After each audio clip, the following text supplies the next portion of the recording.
Hey, I'm Kev Kermascon. Welcome back to Ride 3 as I went back yesterday and you don't need to hear me dries. And so I went back and did some of level 3. Like I've completed almost all the races in level 3 now. I've only got I think 5 more to do and then we've completed level 3. But last time out on the stream we did level 4. We began it and it was alright on the modern superbikes, and the new millennium didn't start too well on the golden age of superbikes. But today, we did the Maxi Enduro Naked Special and the Hyper Naked bikes as well. And I rode the Naked bikes from level 3 yesterday, and my god, they were trouble. Those Naked bikes, they're pretty powerful, but they had quite a lot of understeer, so I need to do some kind of like setup work for that. So just going to tweet out the stream and then we'll get going. But I hope you had a good weekend or good week as well.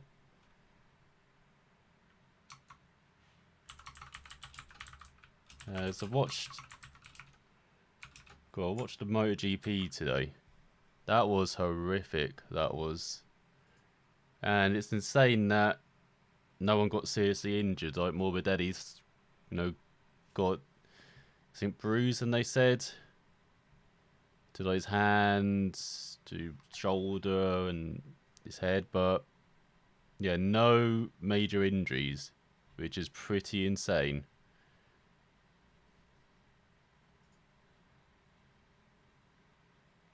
And there's a pretty crazy race before them with Moto2 as well, having another insane crash as well with,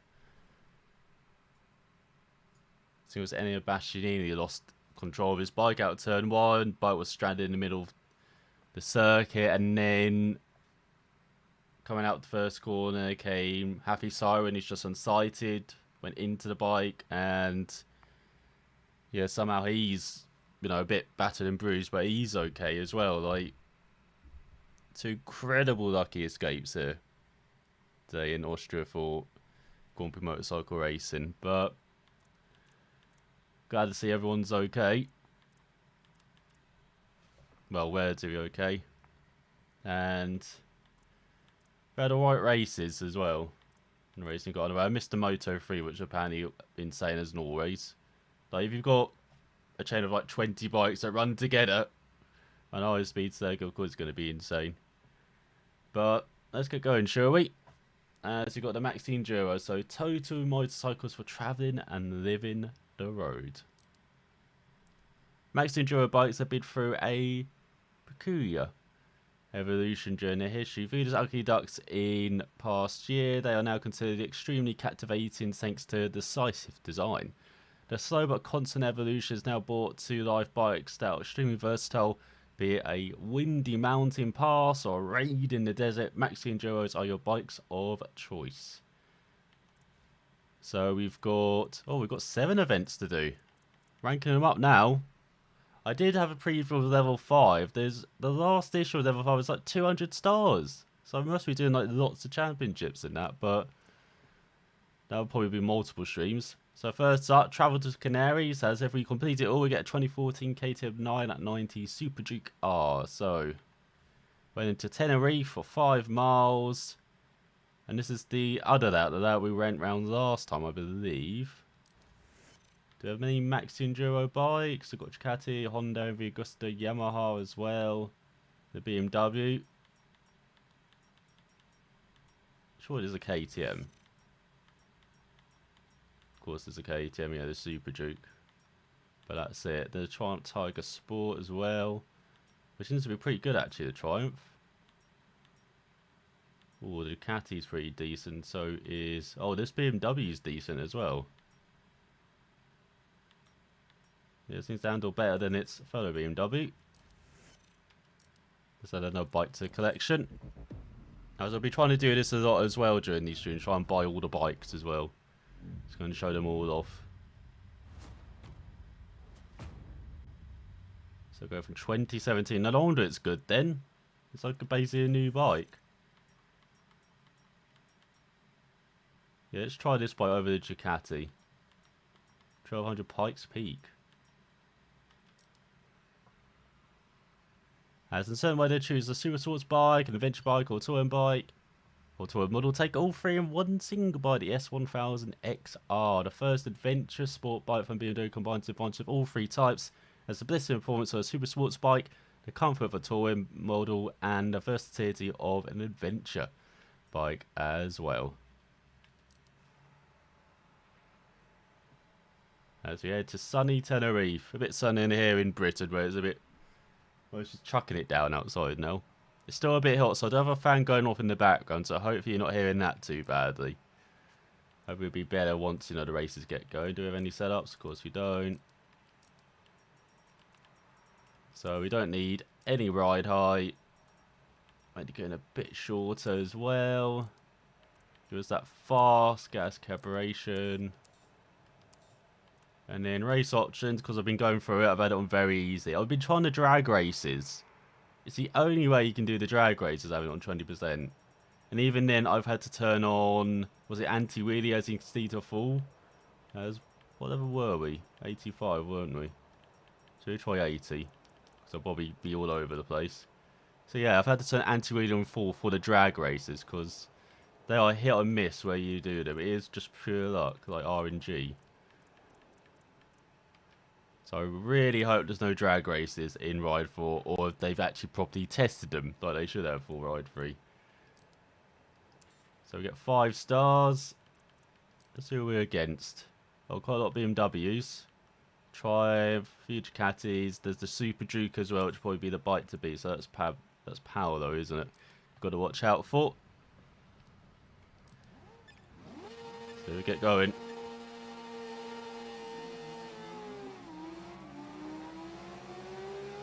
Oh, that's not too bad actually.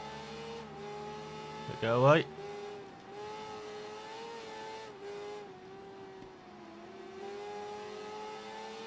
Oh, around the outside of a fellow BMW.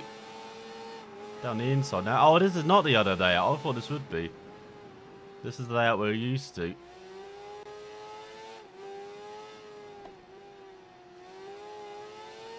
Take you on the exit. This is the KTM in front of the Ducati.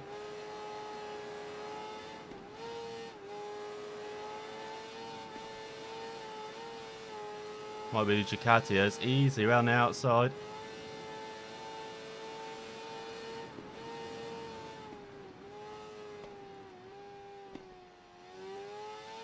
It's all level. Can't see them in the wing mirrors. Oh, there they are. Hello.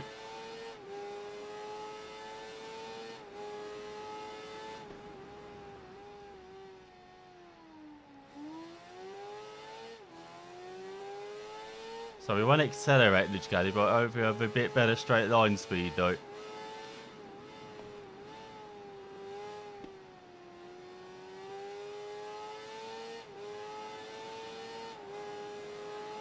You should know the circuit by now, where we have to lift and everything in this section. For some reason they brake in that section, which really baffles me. Okay, it's actually third gear. I must be thinking of the left-hander coming out, which is definitely second. Like this one, because it makes it inviting when you go into that corner, but it's actually much tighter than it looks. It's the same for these tight right-handers as well.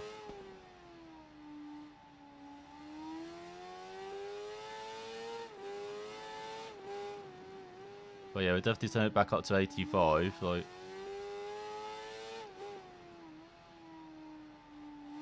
Sounds like I have a comfortable lead now.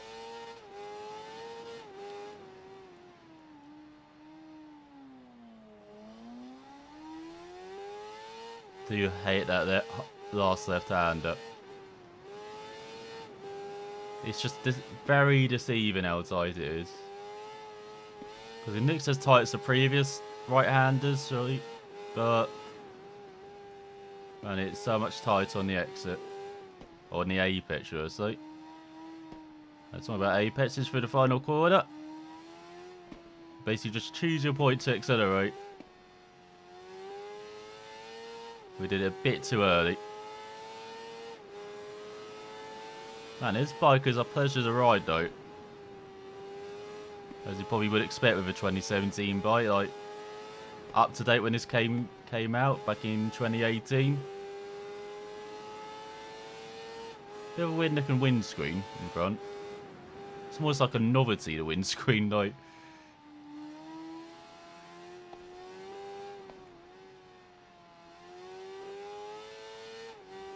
Like, we get it's there to protect your head, but it's just the size of your head. Sorry for those who have a very big head though, you might not protect the sides there.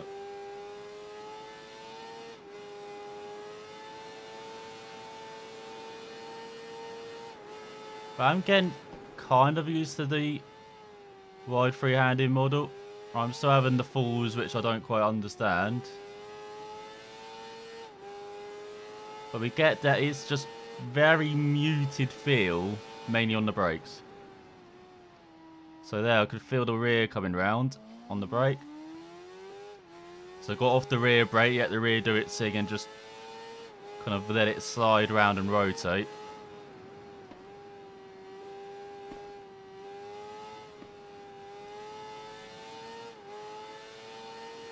But this handling model is more similar to like MotoGP 18 or 19. Ooh, bit short in the old gearing.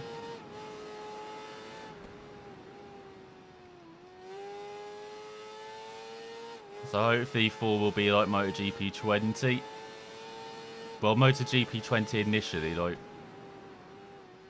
At the moment, still have our disagreements with MotoGP 20. Like, it's a total opposite actually than this, where we get the feel mostly from the tyres on the front.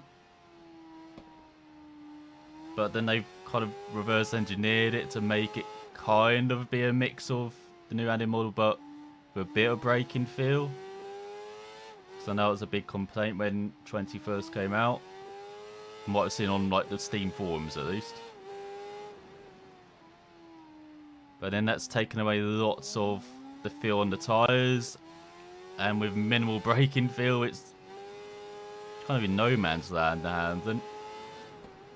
Kind of butchered it, unfortunately, Milestone, like they are pretty good at doing with their games, with all the patches. Like, this game's not too bad. Like, this got supported for like, I think like a year, even with DLC.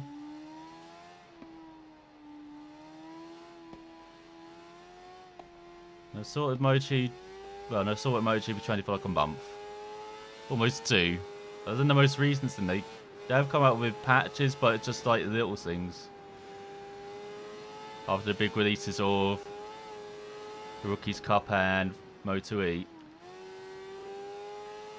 It's just little fixes for things. Like, there's still a few bugs.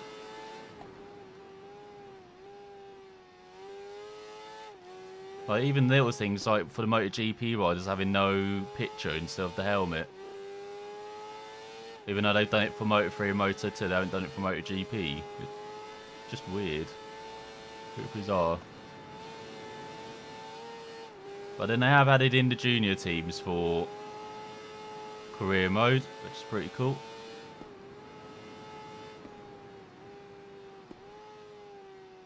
I wonder if that could be a thing in the F1 games, like you could manage a Moto2 team along with Moto1. Not Moto1, F1.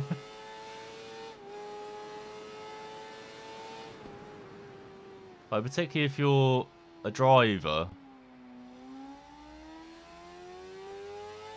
Like with my team maybe, just had on, but then they still need to add F3 in. I don't get why they haven't had it F3 yet. Because it's run by the same company as F2, isn't it? Or owned by the same company, so... And they're all kind of under the F1 umbrella, technically, I guess, as well.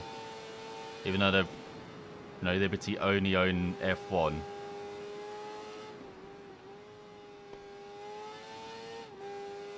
Yeah, I'm not sure why F3's not in the game. Because then you got the complete feeder series in there, like, you know, MotoGP.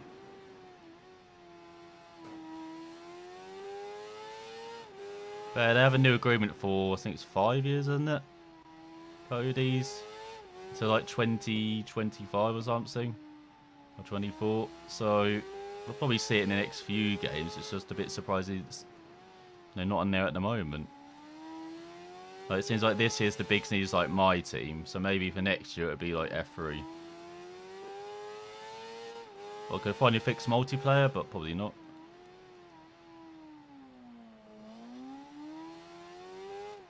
Even though there doesn't seem there's been as many complaints about multiplayer this year. So maybe I've done some good things with it, as we have cruised a victory in this first race. It will definitely probably be our bike to have during this issue of volume.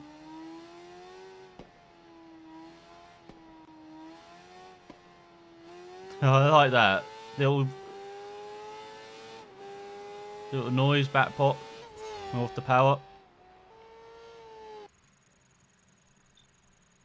God, rank 274. Guys who must have played this all the time must be like rank 1000 or something ridiculous. 6.9 ahead of our favorite BMW. Where was the KTM then? 7th. Ducati's down there. That's a bit surprising. I thought it'd be a bit higher up. So next up, oh, Finland. The last race I actually drove. I rode yesterday, so going back and winning that. So, yeah, I think we'll sit with the BMW. I know I promised I'd show off all the bikes, don't I? Shall I go back and get the Ducati, actually? Or does that not have a good top speed? I don't know. We'll try this BMW. Once again... Should probably save the setup after this, shouldn't I? As gears...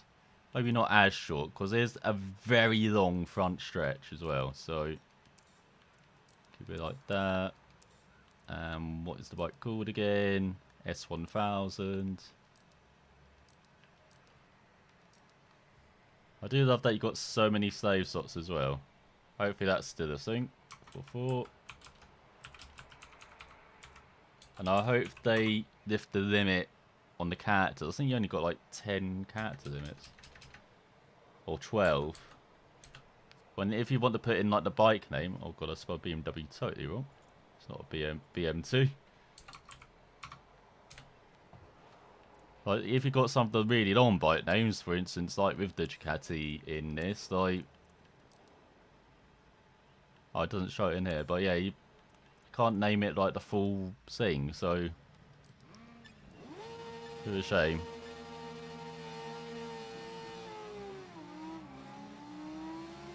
Decent start. And you do get most feel as well from the rear tyre as well. Oh, it feels like there's no front. It's very light, the front, in this. As you may have noticed with the multiple wheelies and everything. Okay. That's what happened in Austria for MotoGP, just demonstrating what happened. But like 100 that's been like 150 miles per hour or something, because they're just braking for turn 3.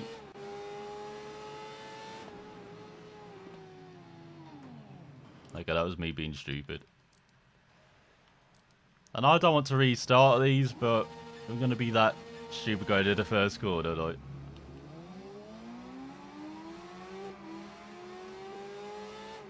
Might as well.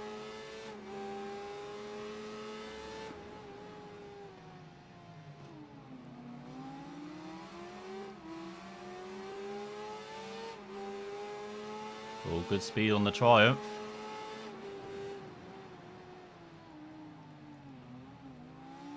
How is that a 2.5 second penalty?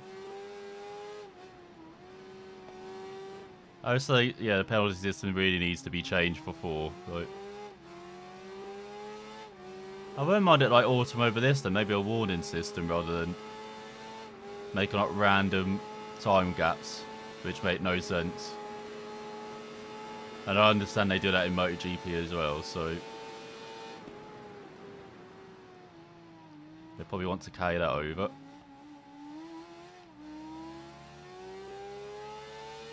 God, these chicanes are tight, aren't they? Oh, can I dive bomb? I can. Oh no, that's a post. For some reason I could not turn the bike there. It just like decided I'm going straight for the post. I don't get what. Oh god, hello dude. Are you alright? He's like, okay, I didn't plan that, but if you say so.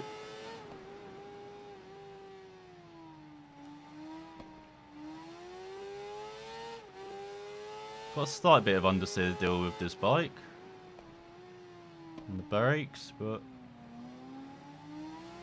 So once again, bike to have. As... Excuse me, I've got to build up a 3-second lead. So this is where we should have a big advantage down this long front stretch. This is absolutely insane. This reminds me of the Northwest 200, having such a long stretch here.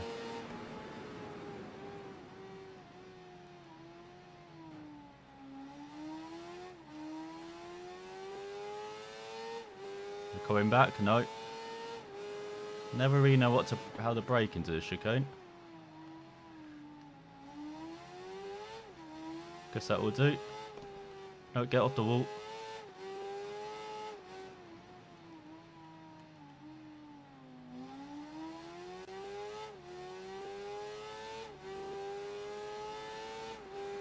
So we've got half of that to build up a 3-second lead. I only got 2 laps for this, that's a bit surprising. Normally, I would have expected it to be through.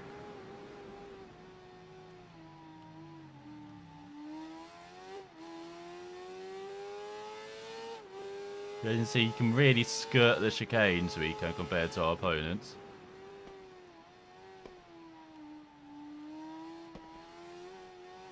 Oh, what? It's done it again! Because of one lamppost, I'm not going to be getting any stars. Great. I might restart it. I might redo this one. Because that is ridiculous, that is. Not that I think we could have built up a 3-second lead. Like, they're not that quick in this final section. As he dives one for 3rd. Oh, okay. Nothing happened. Didn't say anything. Alright, so we've got 1 lamppost to defeat. Come on.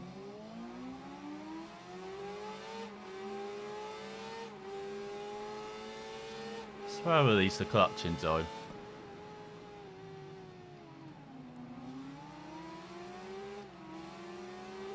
That's a nice Triumph exhaust you got there.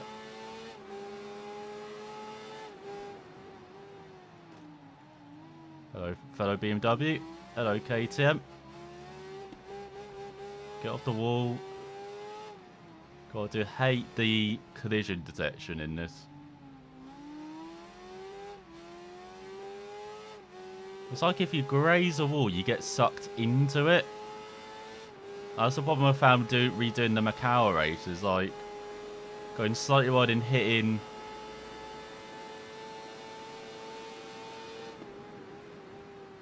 the rule meant I had kind of like no control. But the bike was just glued to it.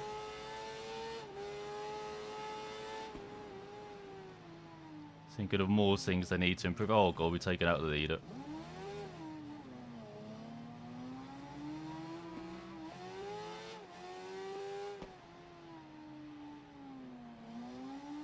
I'll definitely try and make like one video before Ride 4 comes out of like all the list of things that I think needs to be done, because it is quite a long list, even though I quite enjoy Ride 3. Just because of what it is, like having this big bike game, you could kind of have nothing like it on the market, being the Forza for bikes. Like cars have, you know, Forza, Gran Turismo. Then for racing, like iRacing, R-Factor, Race Room, Automobilista, like Project Cars, like an endless list for cars. But for bikes, this.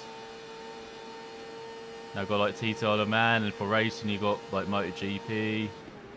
Then off-road stuff, you got the MXGP games and Supercross.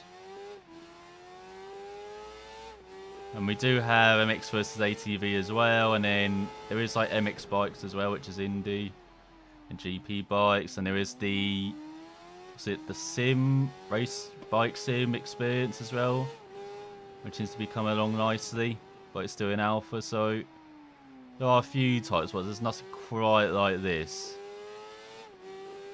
No market for bikes.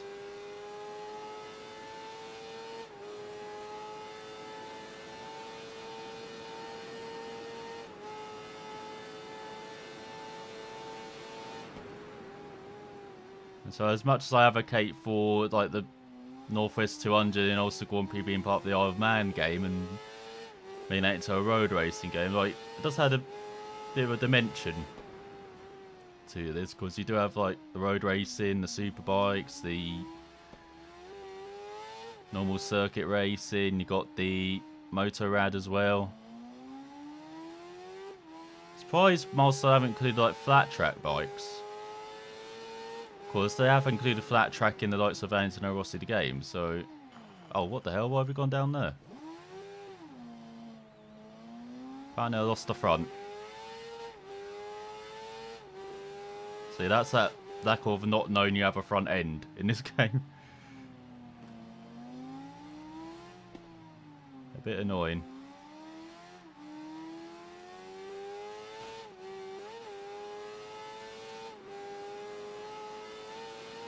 Oh, that's cost us the win as well. Crap. There's no further up, is there? No.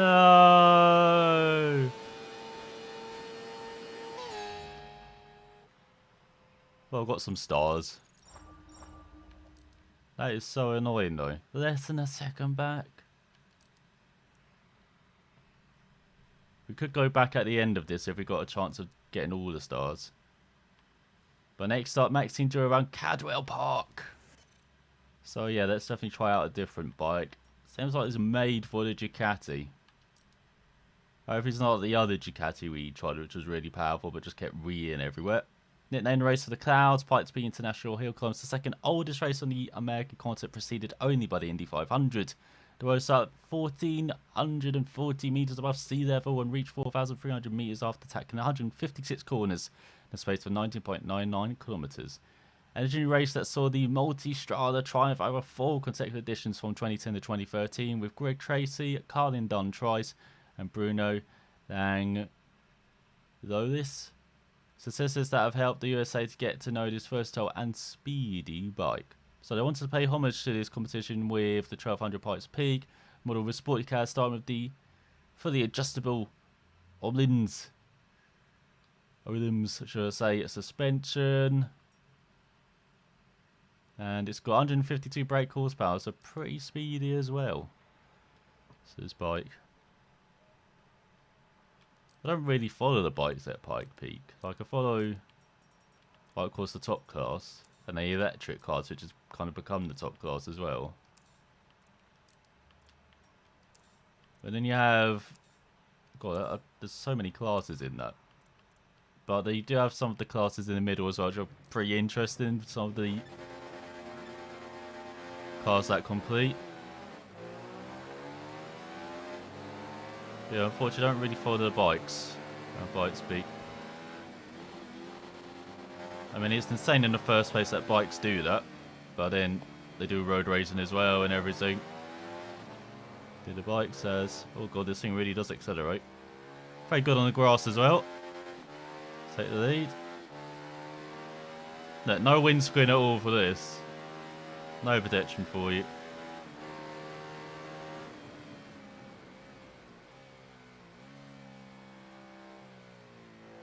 Never know when to brake for that corner. Seems like I brake very early. And I always take the next corner too far out, and then I get caught out by the chicane up here. Oh, not on this occasion. No, can probably take that in third. I do like the thick sound here. Even though the sounds aren't the best in Ride 3, like, it's very distinctively a Ducati, so that's pretty cool. Don't even mind the chicane on this. Oh, but we got the uphill one. People on their feet, waiting for the face plant. We made it through.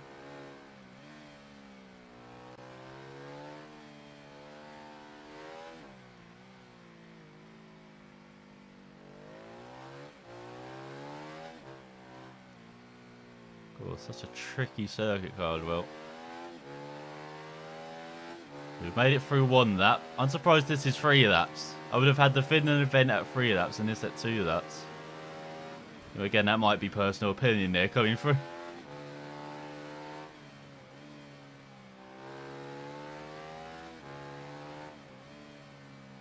Goes all. Hard on the power.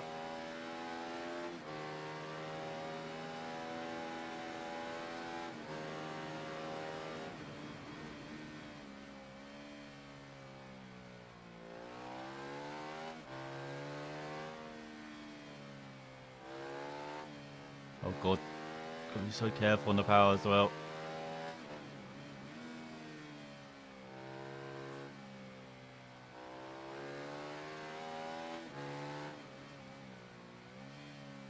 So we'll lock the rear a bit there.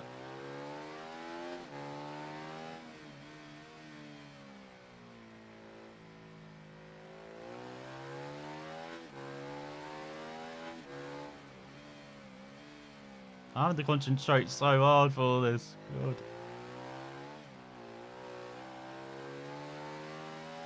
Even though I've been through Cadwell quite a bit now in this. No, I do like the variety. Talking about good things from Ride 3. I was going to moan again a bit about some of the bad things, but the good things, like a variety of circuits, as I say, with a variety of categories of bikes as well. Hopefully that's not dilated with what they've come out for Ride 4, because they've only got 3 main categories. So if we have like subcategories as well in that of bikes. Because you've got what? Sports, endurance. Oh no, was it naked endurance? And then Motorrad.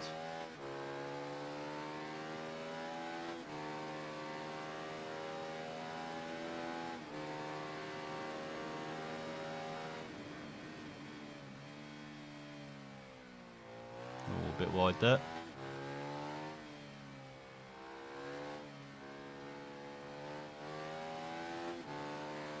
Go hard on a power.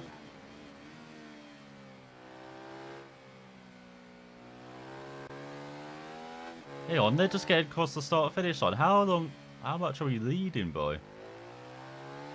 This has definitely been our best Cardwell race around it. Normally struggling to win, especially on the national circuit, the short circuit. But during these races, we normally make so many mistakes.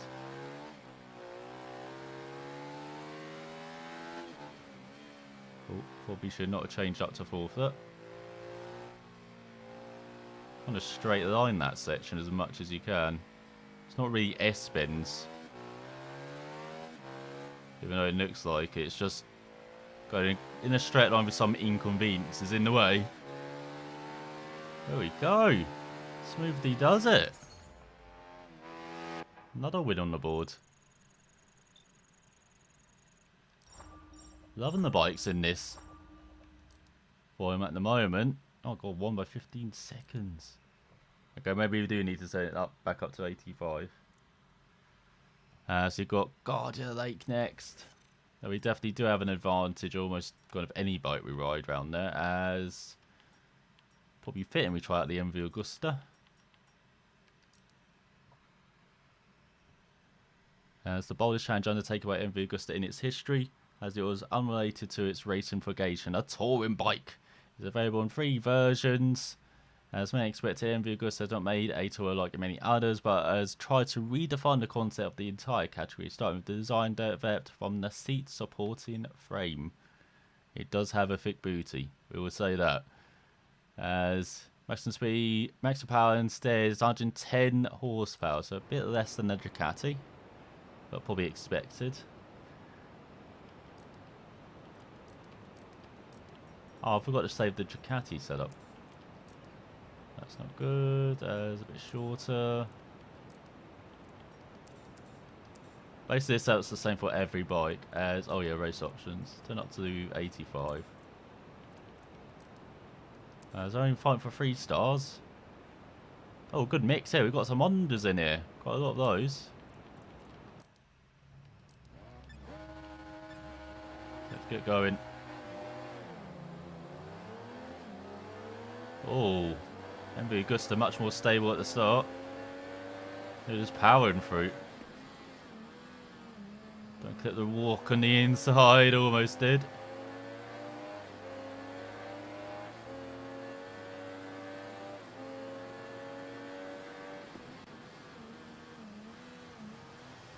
Oh, got a little poke there.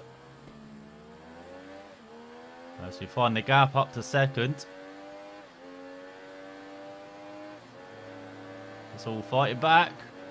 Our fellow MV Agusta.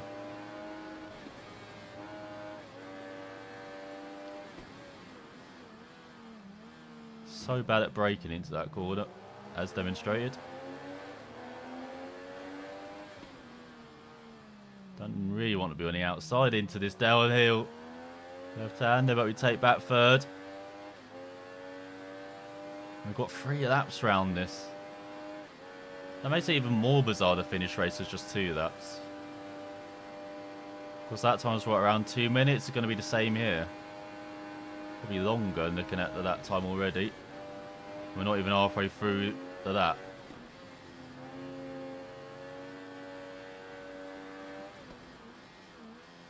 We're coming on to our R section now.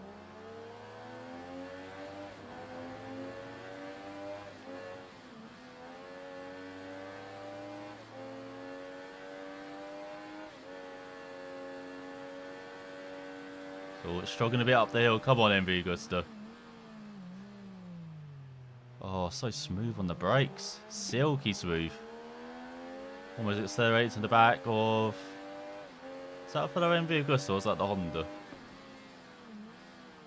Yeah, I need to investigate. There we get closer, leader.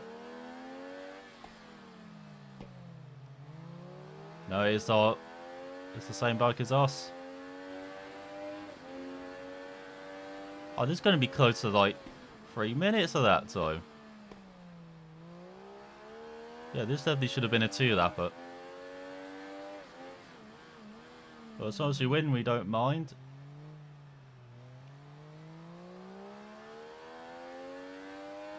There seems to be a nice little easy intro to this issue. This stream compared to the last stream. So second up. Easy for that.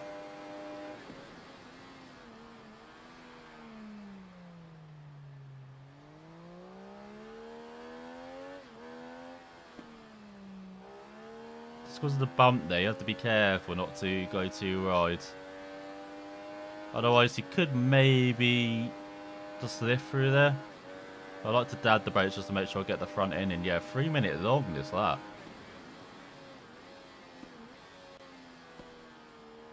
Maybe we are from a standing start, so it's going to be around...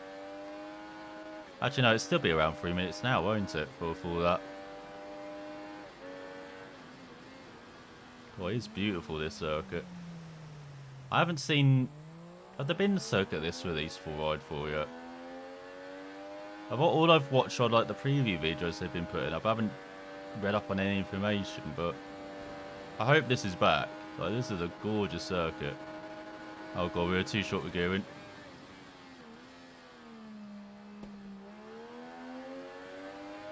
Doesn't feel like I actually need to use the rear brake for this bike. The bike's so silky smooth on the front end. It's incredible on the brakes. But definitely the best bike braking wise out of the BMW and Ducati is this. Doesn't have the top speed of the BMW, doesn't have the acceleration of Ducati, but man, handles well too. Despite the big booty, seems to have compensated pretty well as MV Agusta.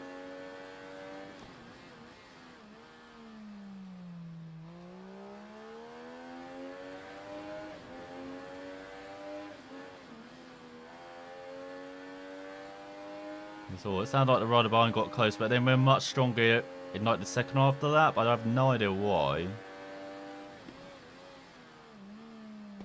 Just don't seem to carry speed in some corners, our opponents. Like back there through that uphill right hander, they just brake really heavily instead of just lightly.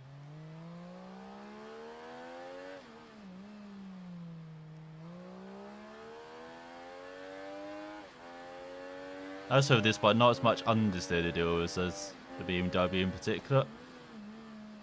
I guess that's kind of covered with Vanden, isn't it? Also through that right hander, they brake quite a lot. It's nicely uphill.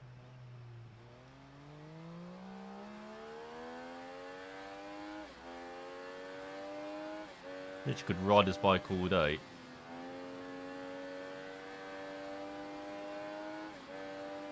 So we want through the gap. So easy for that right hand. It should be easy for that in like almost every bike, but some really do struggle to get through that.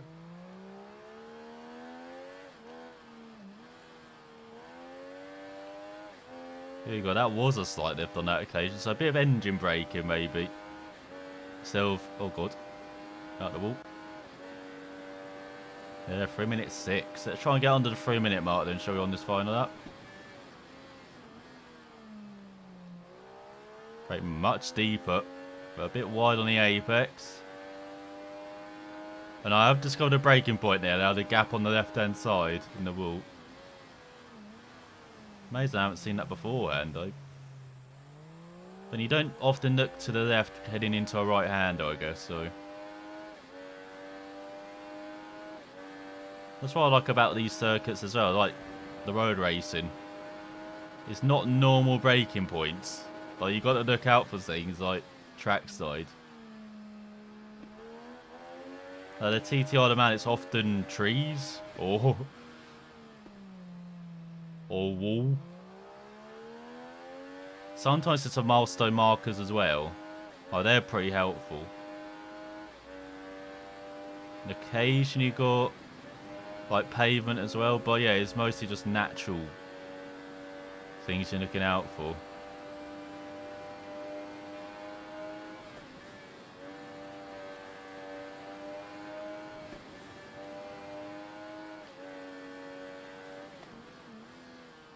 Like into here, you have like no real reference breaking into it. It's just what feels natural. But through here, just a slight lift. But they really go on the brakes for some reason. Like you heard they were like pretty close, but now you hear nothing behind until up here. Because you brake a bit early. We like to get into the apex early through that corner.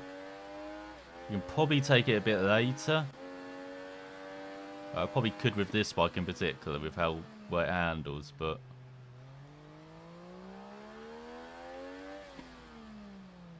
a little bit wide.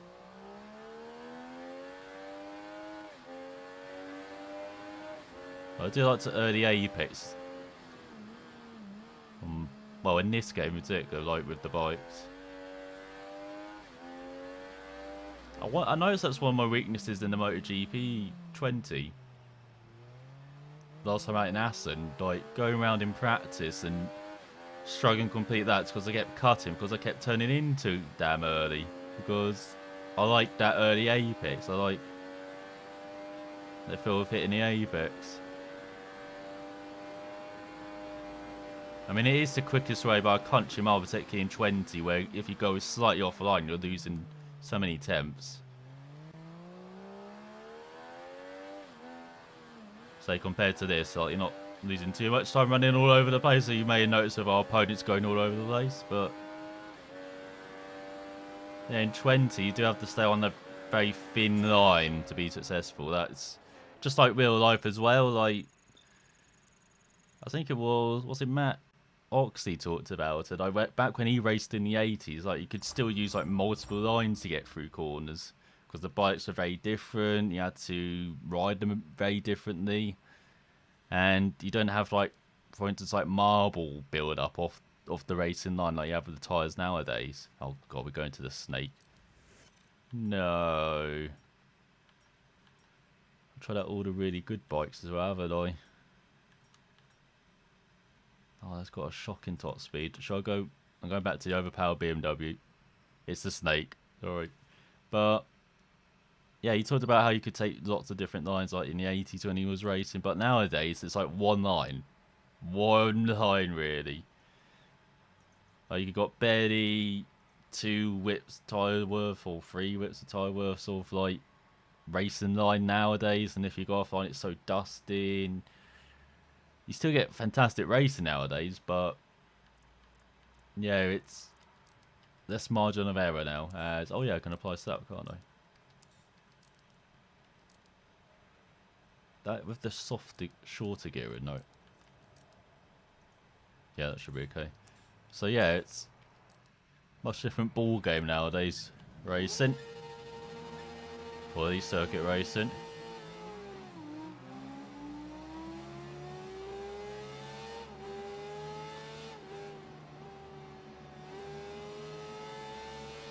Oh, is that a point to point? Didn't realise that. Okay. We don't mind that then.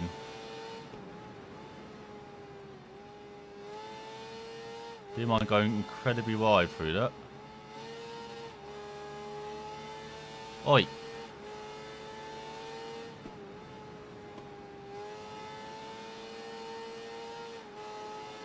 It's into the top 5.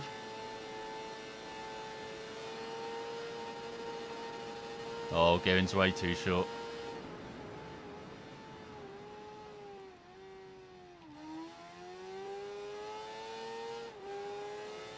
Crate's very deep there, but got the cart back and into the lead. But now this is where we're going to lose lots of places. Because there we go, we've hit the limit already around 1,000 meters before the corner.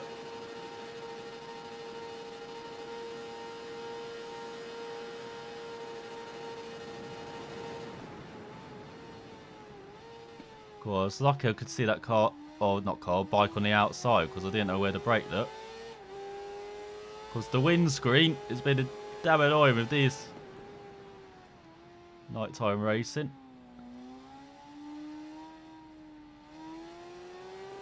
It's all around the outside. Bravely done. It's like a Honda or Ducati. Oh no, I can't see. Okay, we can't tuck in. Damn it. I probably should have ridden the Ducati, shouldn't I?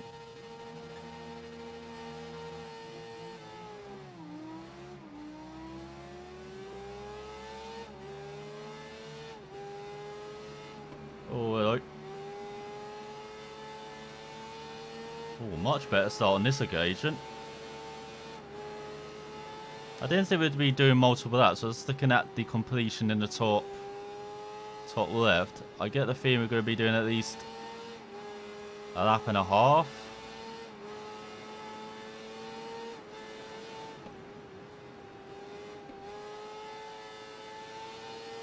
So go quickly onto the back of the top 3.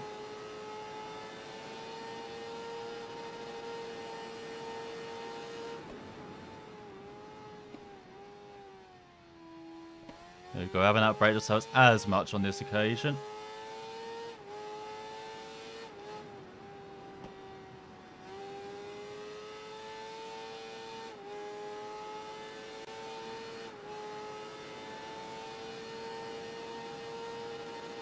Actually, no, we're further away through to that.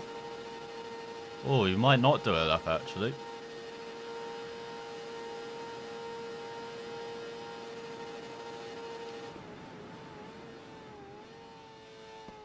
Braked a bit early.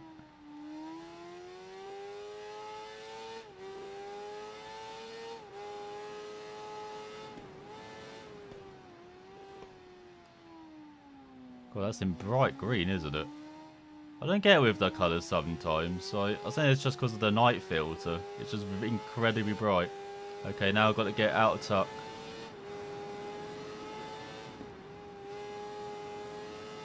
There we go, I can just about see over the windscreen. No! Oh no, he wiped us out! That wasn't me. Just rode into me.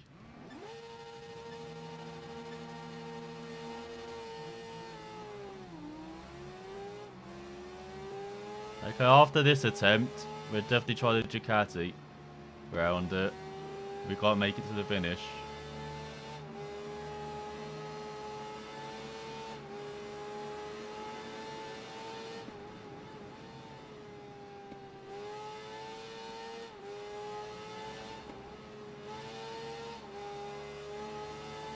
So I'll just ride into you.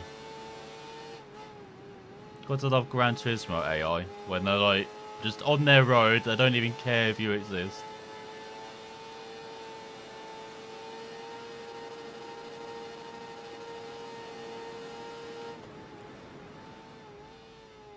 Oh, we found the gap there.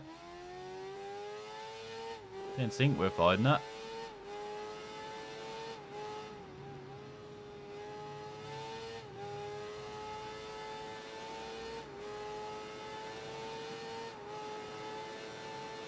Just for this, I'm halfway through this one with almost an hour through, so this is going to be a very long issue for volume.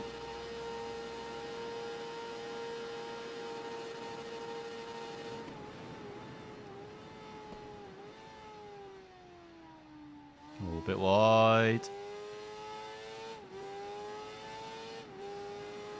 Probably won't commit to the tuck again now. Because you can't through this section because, like, you know, I can't see where I'm going.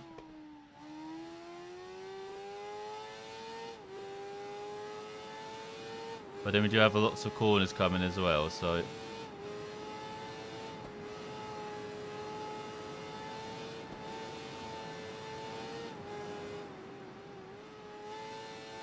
Oh, that's fourth. Why did I brake so much? Yeah, we're halfway through the lap. We won't make it to one lap, will we?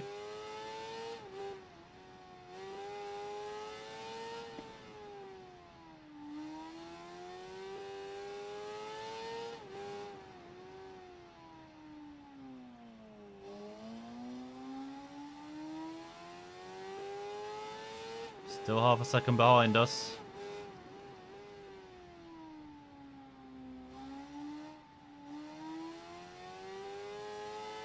That's 2/3 through.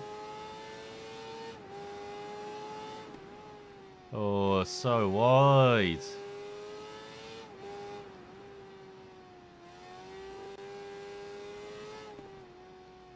Well, decent in this section. Got a 1.2 second lead. Like through the coil of the snake.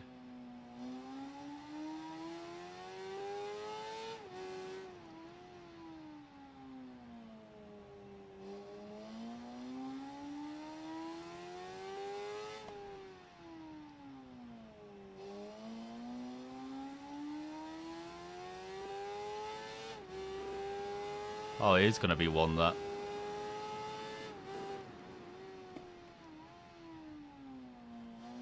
Because I think that completion's just on like meters gained, isn't it? Or kilometers.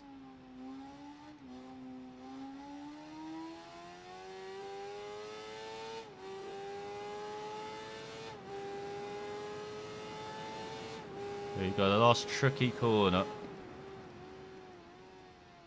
So easy to upbrake yourself into that, I find. Because there's no real braking markers, again, looking at the terrain around. Like, there's nothing to really tell you when to brake.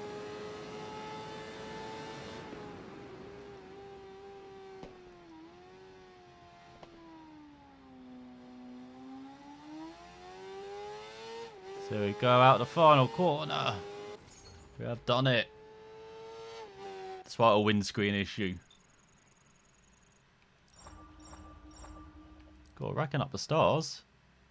7/10 ahead of Ducati. So yeah, we might have to go back to Finland at the end of this to complete the issue. As we only got 2 events. I thought we had 3. As next up, Tenerife, back to the Canaries. As we're doing the other layout now. And so we did it in the Ducati, didn't we? Oh, not BMW, sorry. Don't try out the Yamaha. We've got the Honda as well, but they're not really upgraded. Let's try out the other BMW. 2016, ancestor of all Enduro street bikes, the Ultimate GS. In spite of its weight, 244 kilograms, its low centre of gravity makes it extremely manageable when changing direction. So we're going to be understeering like a hell. We're facing another road surface. The bike also has dynamic and enduro modes. Okay. So yeah, this might understeer more than the BMW we've been riding then. Which is not good. Can we apply? No, we can't. Damn it. It's also a BMW. Come on. Doesn't it? Well, the front stretch pretty long, but apart from that, there's no real long stretches on full throttle, so maybe if we'd go even shorter. So we're fighting for 3 stars. Okay. Next one's 7 stars, isn't it? So that might be like a championship as well. Oh, not a bad getaway. Oh, what the fuck? I nooked at the brake and it went down. Okay. What the hell? Didn't I make this aggressive? Oh god, no, I don't want to make it aggressive. If I make it more aggressive, I'm not even be able to look at the brake. Alright, let's try this again.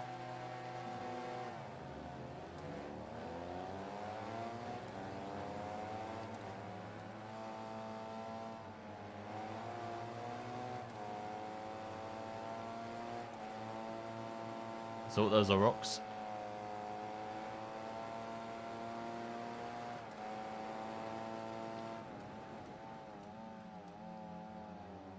Oh, there we go. That wasn't bad. I think it's because I didn't use the rear brake, maybe. Because it really likes the rear brake. I like that. You can hear the gear changes, can't you? Is that from like the lever or something?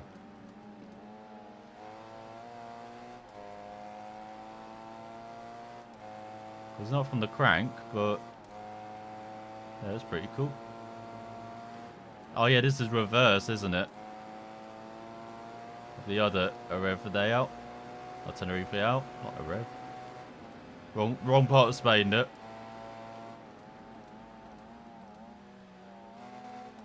Tried to dive.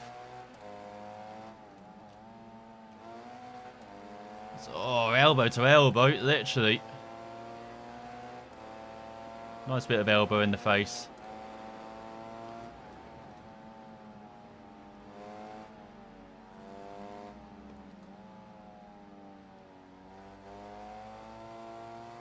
Oh, nicely around the outside though.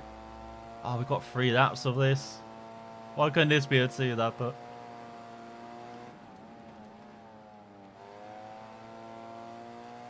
As I was saying, we've got the final corner coming up now. Hey. How are you doing? And I hope your trip was good. 1, 2 with 4 laps remaining. Nice.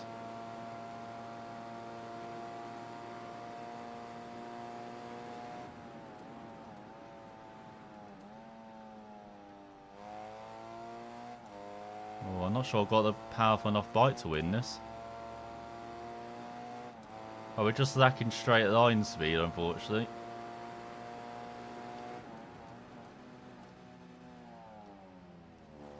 Definitely not making stupid mistakes like that. Get out of here, 4th.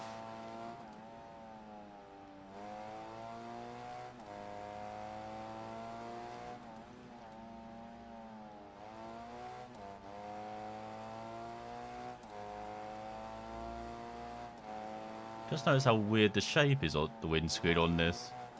I complained about the other BMW having a weird windscreen, but this.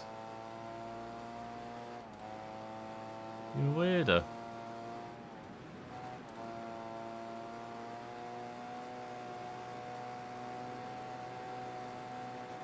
Oh, we might have found our saving grace on this. That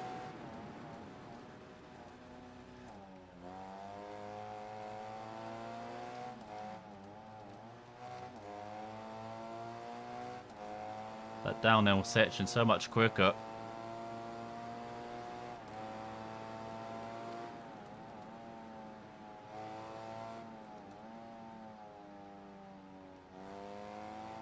then we're so much quicker accelerating uphill for some reason. So all side by side.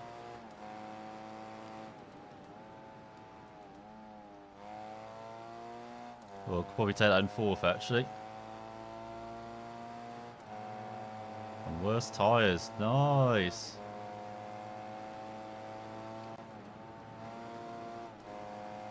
Oh, it's actually flat out this final corner, isn't it? Well, we've got a battle for the win here, heading on to the final lap.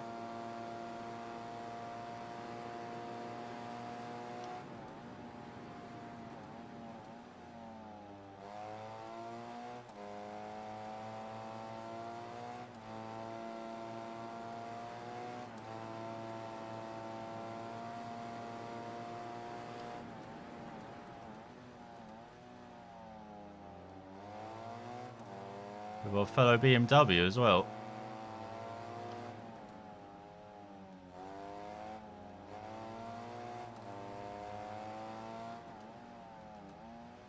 Oh, a bit slow, buddy.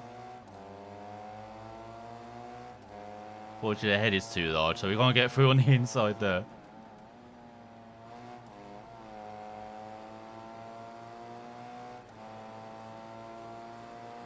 So we're good in this section, though, much quicker.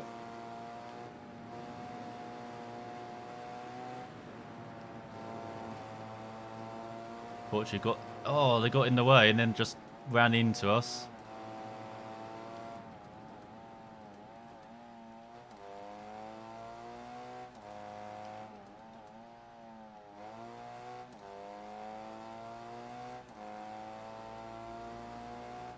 Oh, we're just about holding on.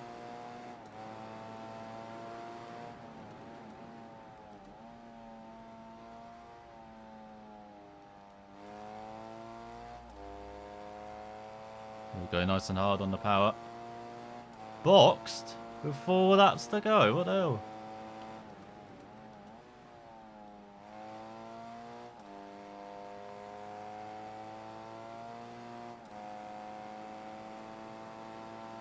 There's a think we have won this. That was a good battle though. We'll win. But again, second after that, just a bit quicker. Let's cross the line. Only 10 laps of fuel max.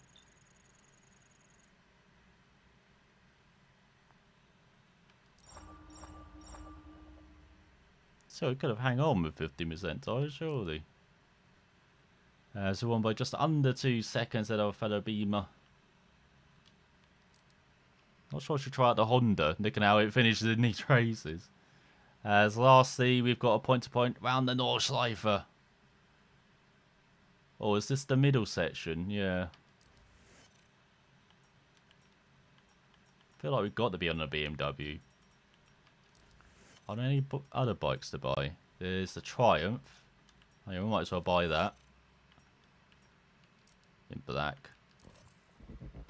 Hey, 1-2.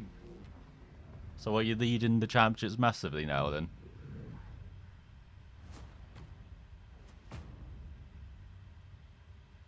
Oh, good old Triumph. Should I try it out round here, or is it? Nah, it's not got the best handling, has it? Even the MV Augustus, massive head. Could try the Ducati actually. Yeah, let's try the Ducati.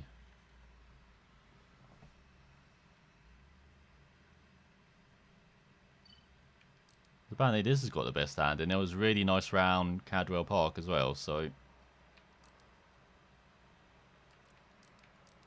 Some of the old settings. Actually, we might need a bit of... No. Why that doesn't really matter, to be honest. Oh, we could do have the middle section. Well, a really flat out section. Okay, we keep the gearing quite high. Nah, let's keep it more in the middle.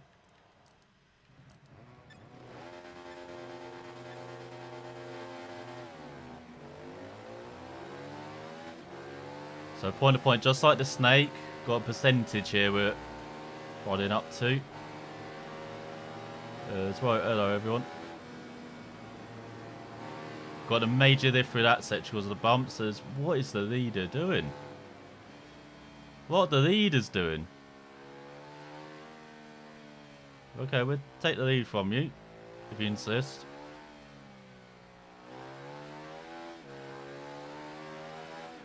I don't get some of the things with Ride 3, like, they've clearly not been tested, like our opponents round it. The drag racing as well.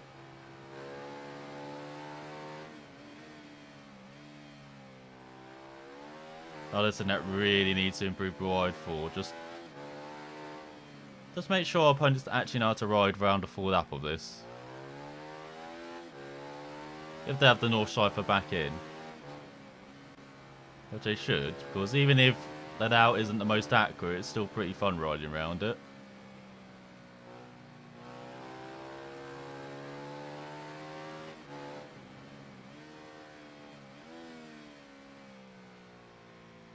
So halfway through. And again, just had some bit more than each hand having a bit of a longer circuit race. More of an old school circuit race. Oh my god, I can feel the bump, every bump at the moment. You can hear our opponents right behind us as well. Oh god. Good acceleration there from the Ducati though. 1.2.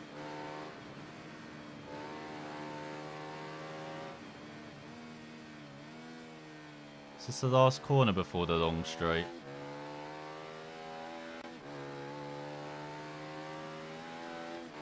Well, not really a straight, is it? It's very bendy, but...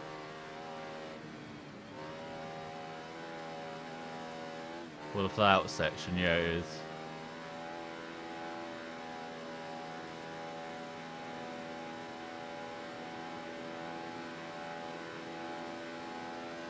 This is how we exit this, and this is the finish.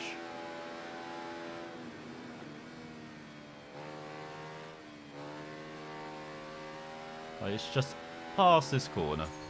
Or not. Don't even make it. By 1/4 of a race, quarter of a race win. Fighter pilot, -2 to all stats when in first. So there we go, won by 6.6. So shall we go back to Finland then, win that race, and then we'll complete this vibe. Look at that. We actually get to do one live. So Tour Finland. And, well, we were on the BMW, weren't we? Yeah, let's do it with the BMW. We know we can do this, we just need to not crash out the lead again.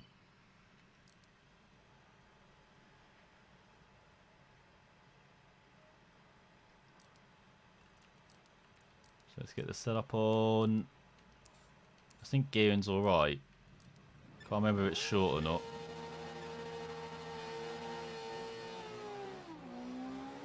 So just 2 laps here. As the Triumph is ahead of us.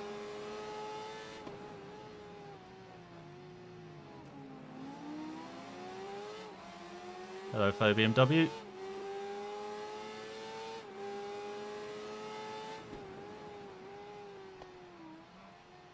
Oh, I thought I hit the cone there.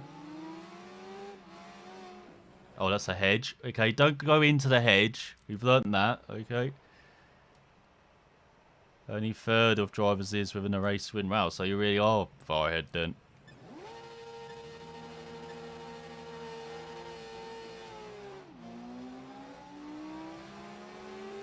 Is that like the first tier, like tier 3 that you're in? I think it's right, tier 3, isn't it? So let's go around the outside, shall we?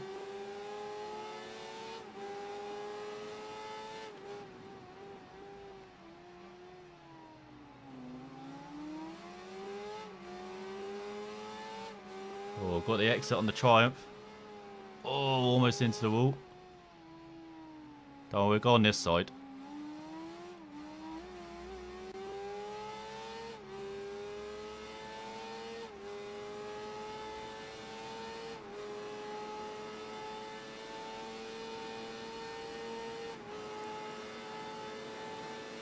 It's a bit distracting. In the left hand, I'm not sure if you can really hear it because I've got the volume quite low for the game. As oh god, that's a cut. Okay, we're not going to win by 4 seconds, I don't think. Hang on. Yeah, F3, okay.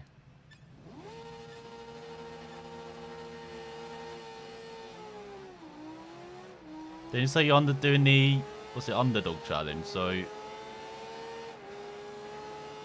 you just have to win one competition at tier 2, or are you doing quite a few? Because I know they're all over the world, aren't they? I've got it tier 2 as Tribe 8. There's a bit of British muscle there, isn't there?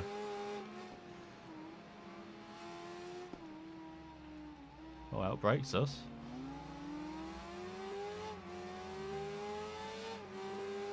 And then a bit of lagging in a straight line. Bye, Triumph.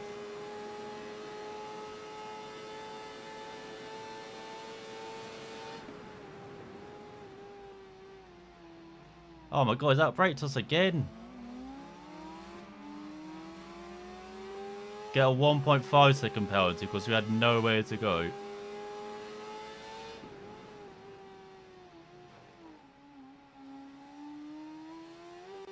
Wow, no penalty for that. Got a line sorted for the second lap then.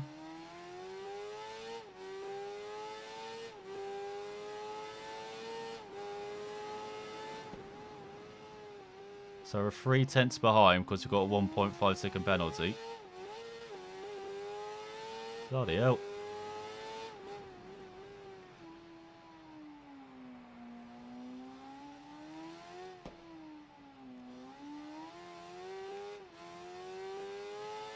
So we're down the front stretch.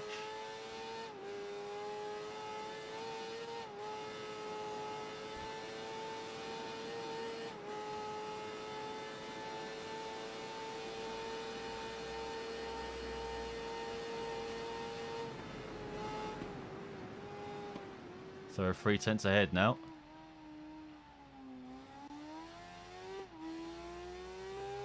We've got to be careful in these chicanes though, so easy to outbrake yourself. Get the line slightly wrong. It's got a 3.2 second lead.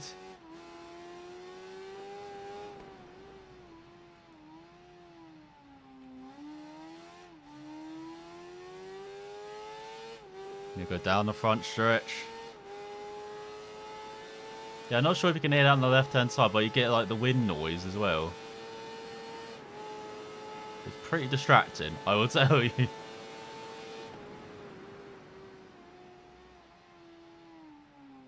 Oh, there's a normal braking point when you have no one in front. Hey, the Ace of Spades. Haven't seen Freddy for a while.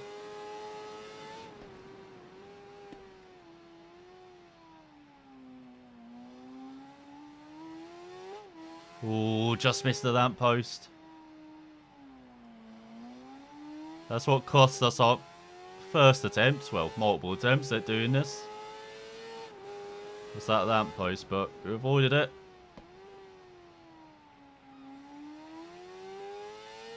And 6 second lead. Oh, maybe we could have done it with a 4 second penalty, or whatever it was, in the last attempt.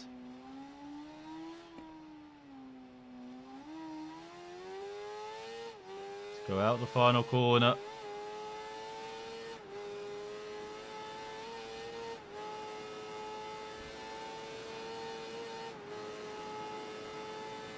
And we've done it. We've done the volume. 56-1. That's like 3 seconds quicker than any of that we did in our previous attempt as well. So I definitely need to get a thumbnail of that Triumph. My god. And 9 ahead of us in the braking zones. There's a little break as well.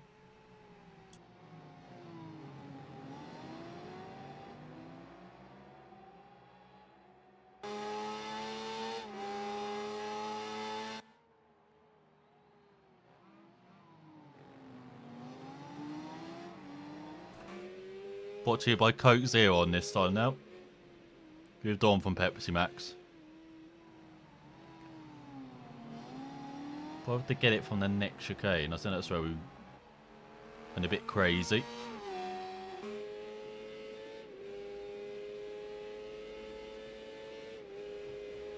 Man, this is another gorgeous venue though here in Finland, like with these country roads.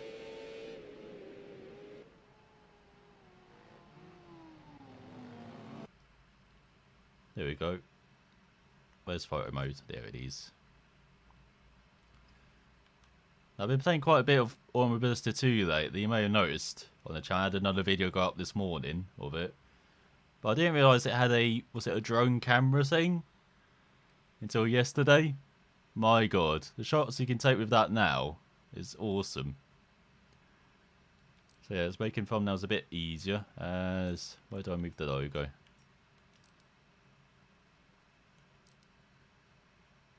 Yeah, I wish it was a feature in like every game. Like, imagine the F1 games. It'd be so much easier to do photos. Showing Coos on the back wheel. Nah, don't need you.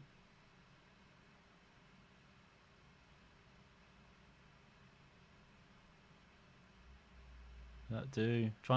Annoyingly, I have to think of like where, you know, the top text goes as well with these. Don't think I'm cutting my head off if I'm doing it like that. Yeah, we'll zoom video out. Might be okay then.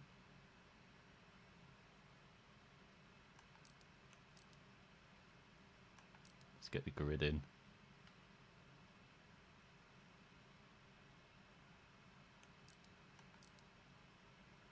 Yeah, maybe I just have to zoom out then. Oh yeah, get rid of my face.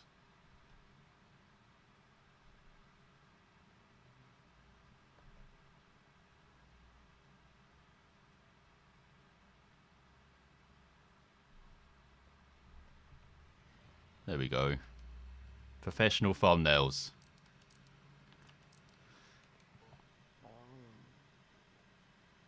Let's see, very excited from that. But here we go, 11 seconds ahead of the ace. Where was the Paolo person? On Mercedes. Oh, down in 11th. Oh, they were the triumph. They were the triumph. That was being annoying.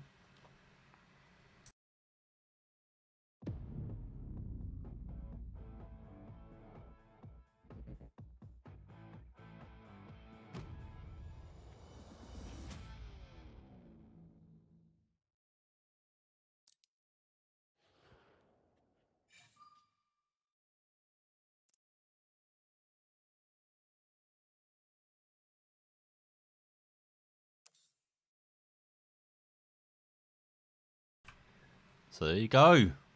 Now look, first volume complete on level 4. So next up is the Naked Special. Last lap as we're doing a test drive. As the secret of Naked Bikes is their minimalism.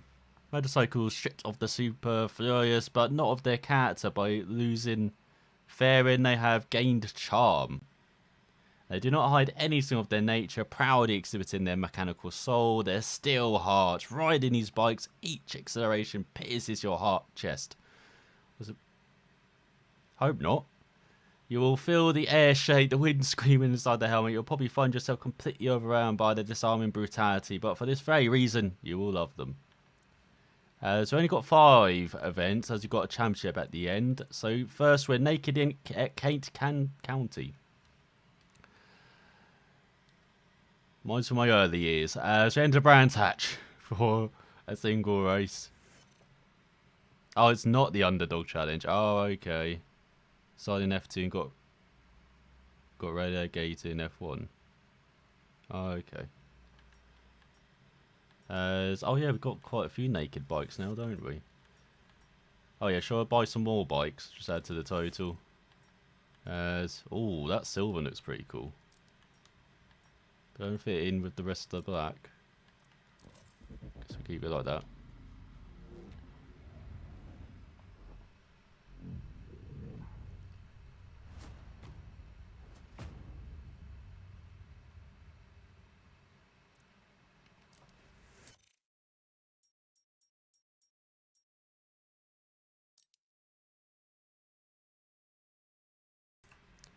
I was trying to buy another bike. Didn't realise I owned the BMW, but here we go.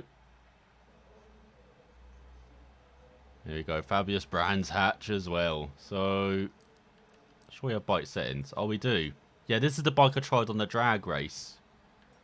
So that's why I've got like naked BMW and then modern naked, which is the race setup.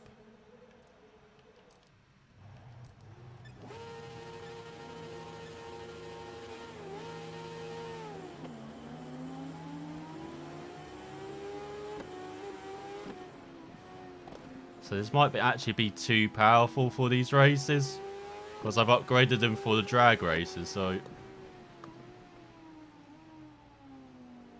it's all a bit wide.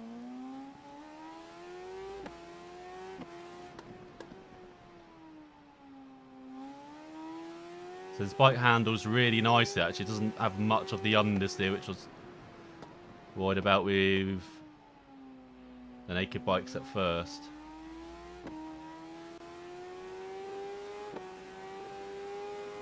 God, I hope there's not drag races in this.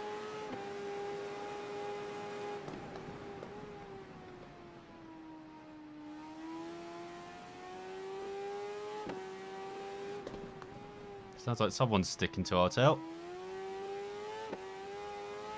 It's got 3 laps round Brand. Definitely do not mind that. Oh no, I do mind it when I go wide though. Get back here, Luca. Oh. That's nice of them to run wide into the grass for us. I was saying most of the issue with the way they go around the circuit for our opponents is trying to set up the corners. They just go too wide. Seems to be a consistent trait, you know, especially as you saw in the Nordschleife, but as you saw there, around almost every circuit off the top of my head that I can remember. That's that issue. It's really for the stars.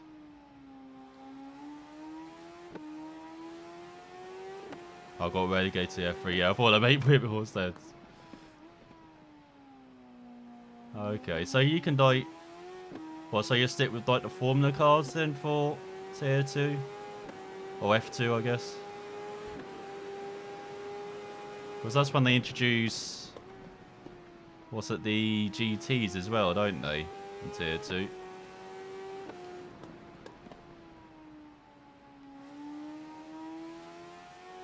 Kind of open up the different type of championships you can take part in.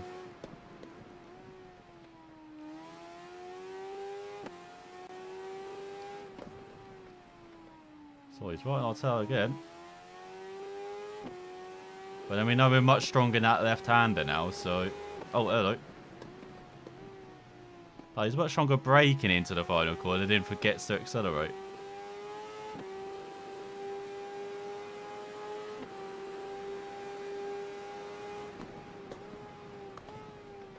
Oh, a bit wide.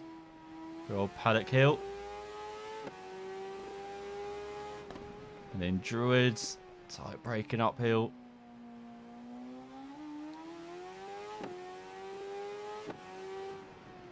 And for Graham Hill. You can normally use that green stuff on the outside, but it's a bit hit and miss whether you can use it in this game. And then through Surtees. Then the back straight, which we'll get the name of. I think it's Hawthorne coming up. Because they basically name corners after world champions around it. Most of the time.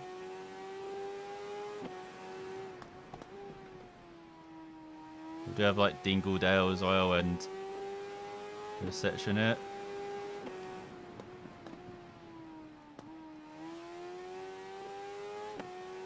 So we do have Clark curb as the final curb, I believe. God, this is going straight to the line. I thought we had a much more powerful boat. Obviously not. Oh no, right. Got the power. Oh, there's a drag race to the line. Screwed it up. Gave it away.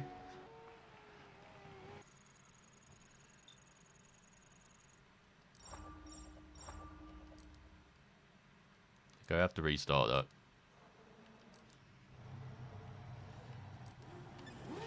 Yeah, Indy 500 qualifying is probably like an hour, isn't it?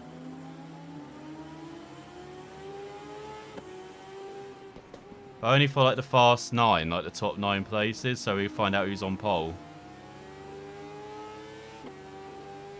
I watched the normal qualifying yesterday for like 10 to 33rd. Kind of missed something, unfortunately, with like no bumping into the fields. Because I didn't have more than 33 entrants. Like for Indy 500, you need 33. Well, it's tradition now, but it seems to be the norm now that you have 33 entrants. Well, in previous years, you had more than 33, so they had to bump teams out and drivers out. But you don't have that this year with the pandemic. You know, they barely scraped a 33 car field, so yeah, kind of lost a bit of the drama yesterday, but especially as most teams seem to settle into not qualifying in the top 9. They're just happy to be in the race. Like, particularly Penske. Like, Roger Penske owns IndyCar and the Indianapolis Motor Speedway now. And his team was really poor yesterday, surprisingly, qualifying. I'm sure they'll be much stronger in the race as they normally are. I know, on row 9. Yeah, I was surprised with... Oh, God. Who's Alonso with? McLaren, isn't it? SP Smith McLaren, basically. Yeah, I was surprised how poor they were. I expected them to be better with kind of O'Ward and Askew and Alonso, but nowhere. But that was the problem with the Chevrolet powered teams, because it seems like Honda have the edge. Like, Honda are always good at bringing like a little engine upgrade for Indy. Chevy got the better of them last year, but it seems like they got a better Chevy this year.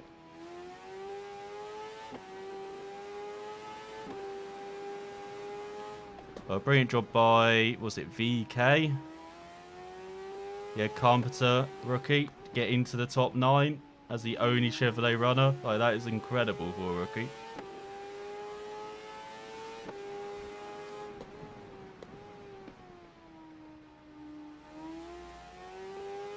I'm a big fan of VK as well. Like, I followed him through the Road to Indy, and his battle with Oliver Askew, who's at SP McLaren. Get out of the way. During the Road to Indy was legendary. Like, I guess I'll introduce some backstory. Like, Askew got into the Road to Indy through the Road to Indy shootout, which was organised by Mazda, because it used to be the Mazda Road to Indy, now it's the Cooper Tires Road to Indy, as Mazda pulled out. But yeah, he won the shootout, managed to take part in the US F2000 a few years ago. And so he battled VK for the title, and like, as he got a much better start to the season, VK fought back, but just too big a deficit to make up in the end. So we're going to finish second again, aren't we?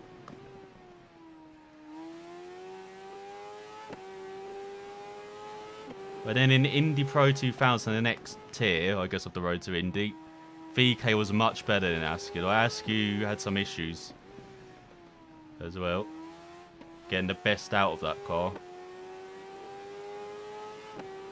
So we do not screw up the corner. We got this. There we go. But then in Indy Lights, it was a bit more back and forth. Like, again, Askew got slightly better start. Won, was it the Freedom 100? Which is, I think he won the Freedom 100. My memory goes now. But and VK didn't really fight at the front. He was a bit behind. Well, he fought at the beginning and kind of went backwards during the race. So we've got a Rainy Miller next. Great. So, might as well be on the Aprilia. Arenas VK. He's got some really long name, but he's just known as Rinus VeeKay. And yeah, but Askew and VeeKay fought for the Indy Lights title last year, and Askew won out in the end, even though VeeKay had a pretty good second half of the season. But in the end, again, Askew just built up a too strong a cushion for him to make up, and I thought I had my drag racing stuff for this at least. And so yeah, it's going to be very exciting to see them both jump up to IndyCar at the same time. At Guildford full race, like the dry. Oh, come on. What's with the wet weather? It's invaded your game and mine. What the hell? So yeah, we'd be kind of mid-tier. Oh, do I want the gas up, actually? No, I probably don't, do I?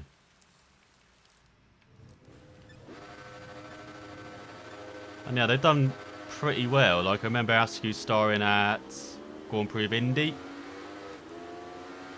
And then VeeKay was very strong a couple of races ago and been very strong, you know, in qualifying in the 500.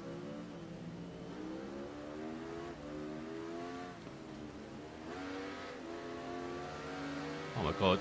Are you fighting hard on this opening up? God, it's going to be a tough one to win, isn't it? Because we've got 3 laps here at Imola. And I have to dive and just... You don't really get on the brakes through Tosa there. I'm actually kind of using the other rider to brake there, to be honest. So I can't hold the brakes with it being wet. Like I would in the dry.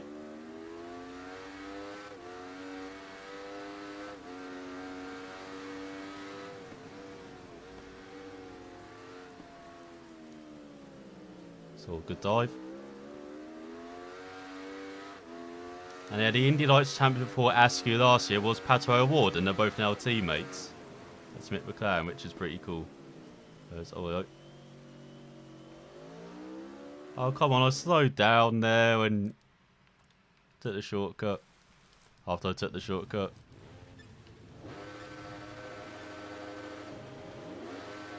So yeah, it's pretty cool seeing those two together.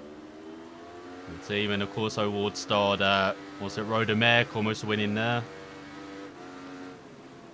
That's why virtually having a drift car for the last few laps because his tyres totally went out.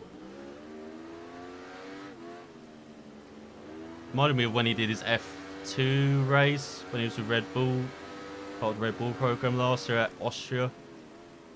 Like he found it difficult getting on top of the tyres, and you saw him in the race just being strong initially, but then just falling back with, again, just not managing the tyres well.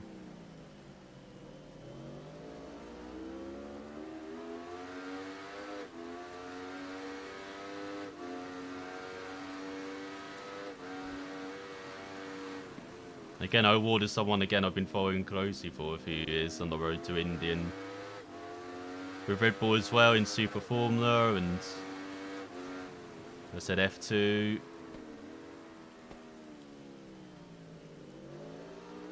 Was part of the last, was it PC Cars Championship as well in IMSA, won that. Won the 24 hours Daytona in class, even though there were like 3 entrants, so he was always going to do well.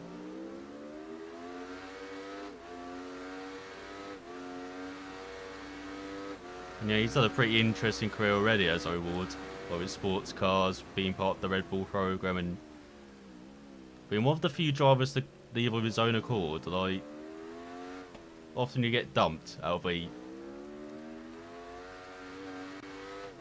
kind of junior program, but no, he just decided to leave. Oh god, I forgot it was the last chicane.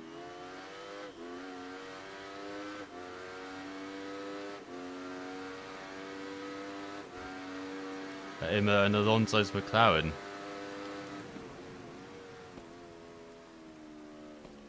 What was that in? What like? Yeah, imagine how Alonso felt in, what was it, 2005 and 6, back in Schumacher around it.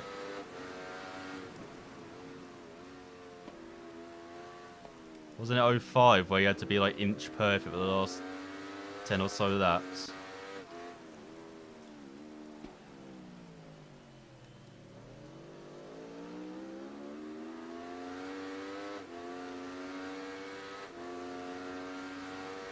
Mersamocca, yeah. Oh god. I tried in, what was it, Automobilista 2. I tried the trucks around Monaco. But again, I don't think it's another vehicle they've really done the kind of physics for, because my god, I could not get that truck around some of the corners at Monaco. Because I thought it'd be there to do a race round there, but not with the state the physics are on for that truck.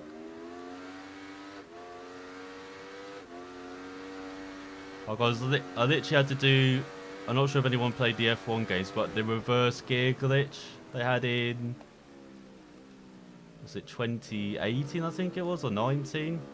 Where to get around the hairpin like the quickest, you could put it into a reverse gear, the car, and basically drift it round. We got them to gear. That's what I had to do with the damn trucks. Oh yeah, I forgot about the fun chicane. 15-second penalty, don't care.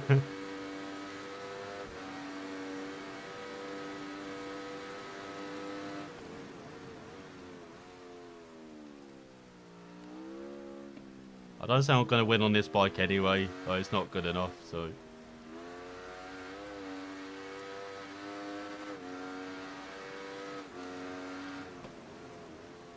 I want to enjoy a lap in the lead. Because that Luca guy is too quick for us. Trucks at Kota. Ooh. Might try that.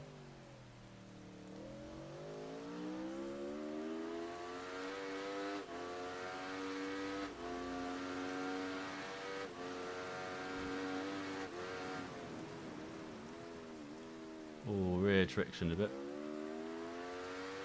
But yeah, I do really like the trucks in Automobilista, so it's a bit annoying they're not as good in Automobilista 2 at the moment.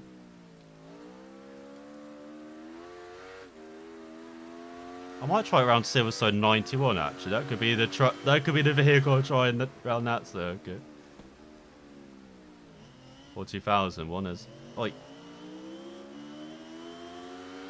What have you got? Oh, you got an MV Agusta.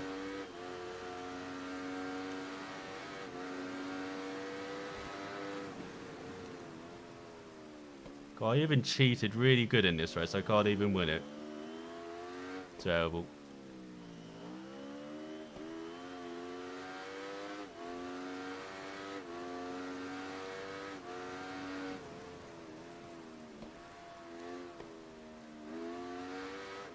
Damn it, we'll do it again. 24 seconds further penalties. Oh no, we lost. Damn it. Like 65. Well, I have no idea what happened there. We were, we crossed the line first, so that's a victory in my book. So, but yeah, we'll try that again.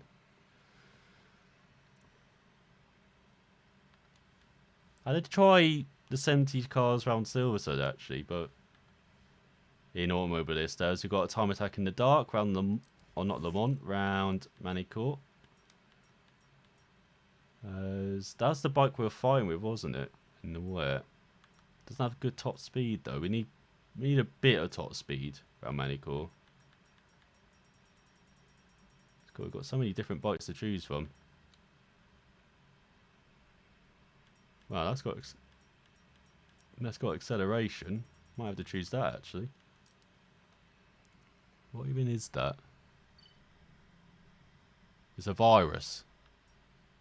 Oh, do I want to ride that this time?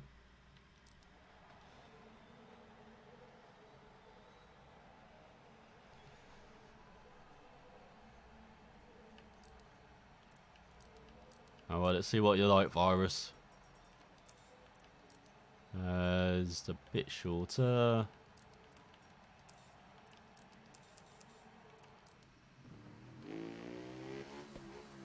Oh yeah, I just have to fix this camera thing. Stop putting me in third person, god damn it. I quite like this with like the mini windscreen.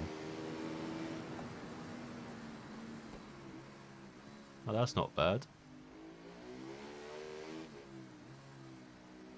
Oh yeah, I can skip over the curves in this version. It's not like real life where they've built them up a bit so you can't skip them. Oh god, wide. And now we turn forever right. I do miss this circuit on the F1 calendar. Like, he didn't produce the best racing towards the end, but he had some crazy races in between. It's a fun, challenging circuit as well, as demonstrated.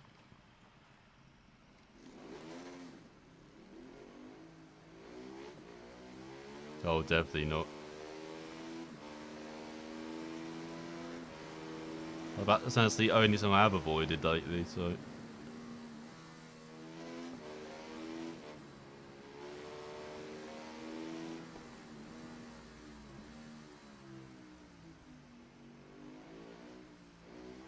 Oh, this circuit can't be any worse than Paul Ricard, which is not the best, shall we say. I was always excited to see what F1 would be like around Paul Ricard, and now that we've seen it, it's like... Well, the circuit's a bit abysmal, isn't it?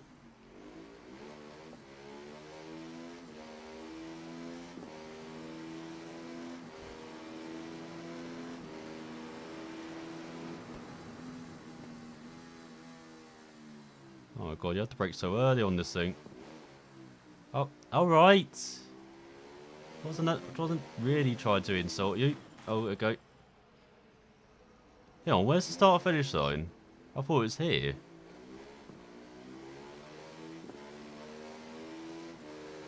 What the hell?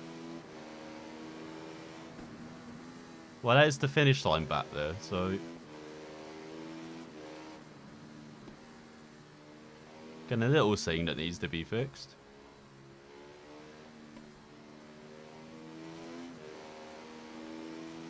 I do like the grunt of this thing. It's like we've got a Spitfire in the back.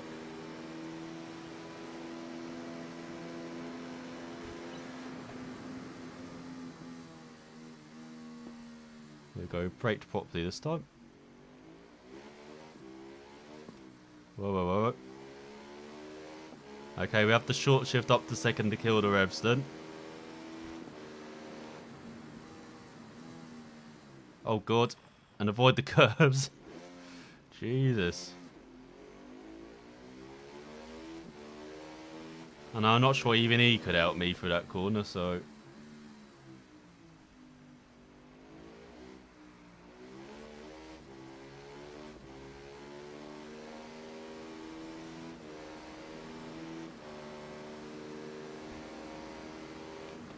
It's actually either a Spitfire or a very expensive lawnmower in the back. It's got that same kind of droning sound effect. Yeah, definitely short shift up to second. Oh my god. I'm gonna have no rider after this.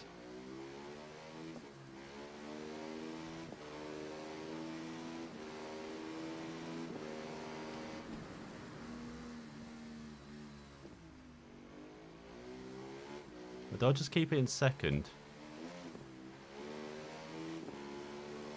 God, you can take the front chicane in third. That's ridiculous.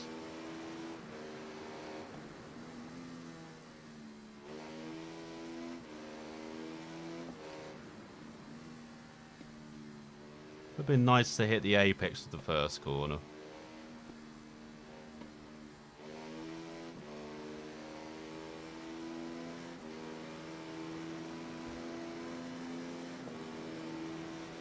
Yeah, tidy dash on this as well, apart from the tiny little windscreen.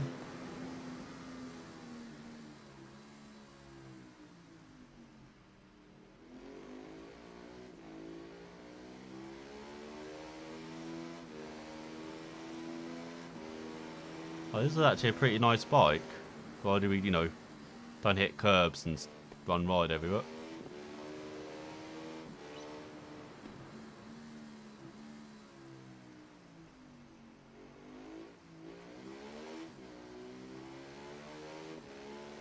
Oh god.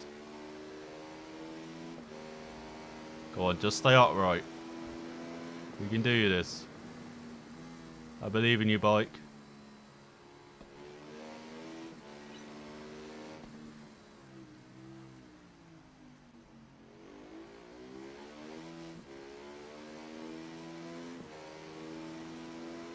Now, I'm not sure where to brake for this corner coming. I'll keep braking at 100, but doesn't seem to be working.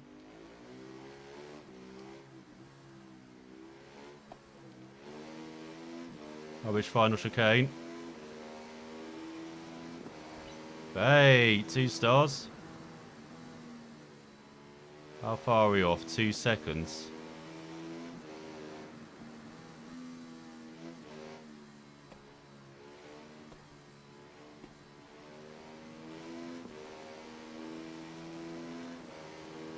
Let's see, 43.1 to a 41.1, yeah.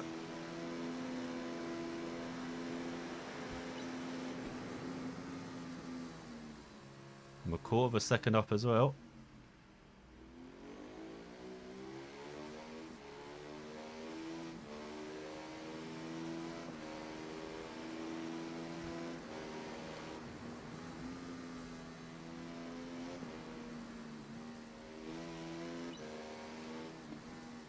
Oh, I'm a second up. I somehow found 9 tenths in that sector, or 8 tenths.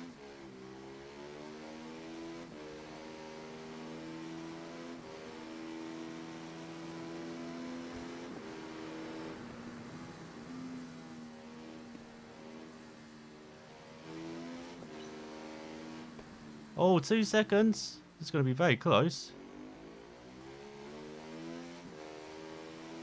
If I get the final chicane right, we've probably done this.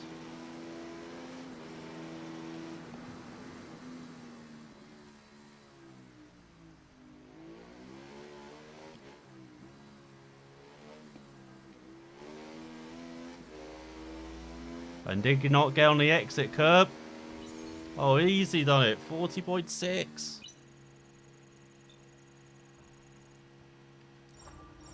Nicely done. Virus. I'm sure that's how you meant to say it, probably. It's next up North America. Overtakes and speed. So we've got to do 31 overtakes. Yeah, and what's the layout for Road America? Do they... Oh, they do include the chicane. Okay. So we could try the Virus again. Or we could do... Oh, Flashback... We've got to try that bike, don't we? Even has it in the name, but... Oh, yeah, let's try and buy some more bikes as well. I keep forgetting to do that.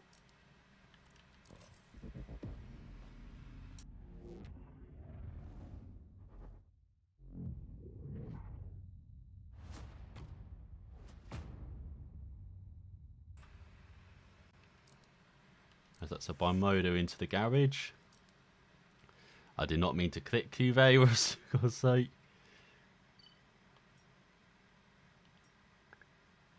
Oh, it's got a Ducati motor. Okay, that's why it sounds like a Spitfire in the back.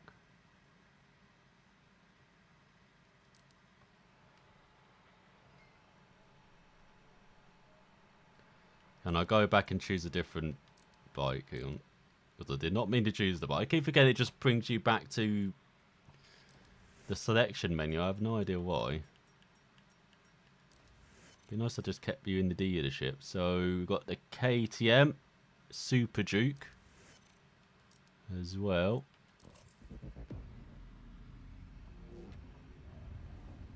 Been pretty swish.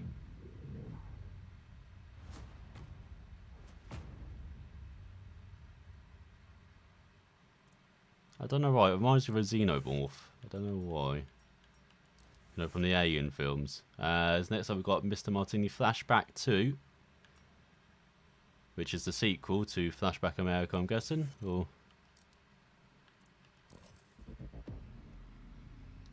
Oh my god, look at that thing!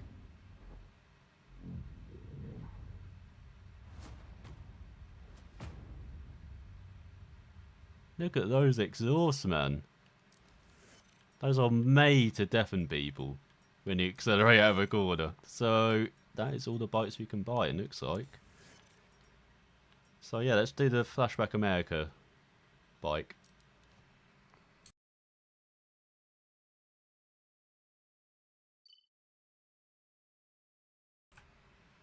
So finally, it's successful the Ducati Flashback 2. Mr. Martoni unveiled the Ducati Flashback America in 2013. The idea came from a California Ducati fan who, after the previous creation made by the Verona brand, contacted the manufacturer to have a custom bike built for him. I wish I could have that. You can buy this kind that you can test out even if you don't live in California.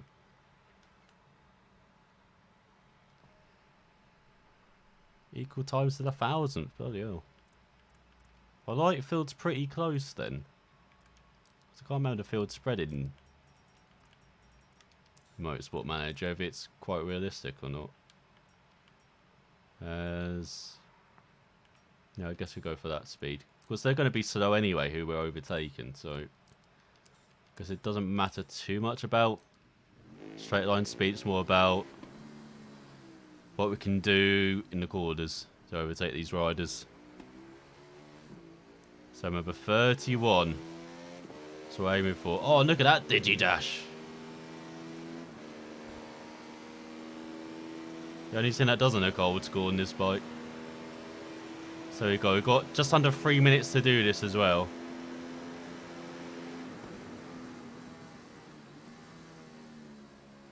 Nicely down the inside.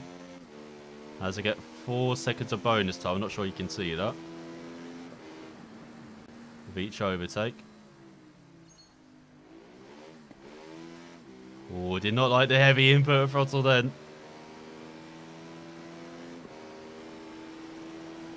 They're pretty spread out at the beginning, aren't they? I'm under 2 minutes 30 remaining already. Oh, I like.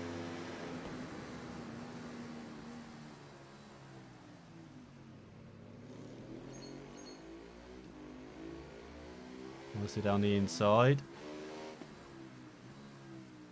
Yeah, they really are spread out around it.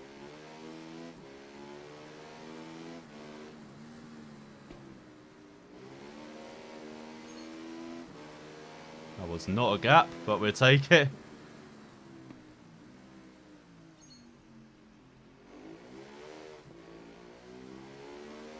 The thing, apart from being a bit rough on the power, as oh, that was an overtake. It counts.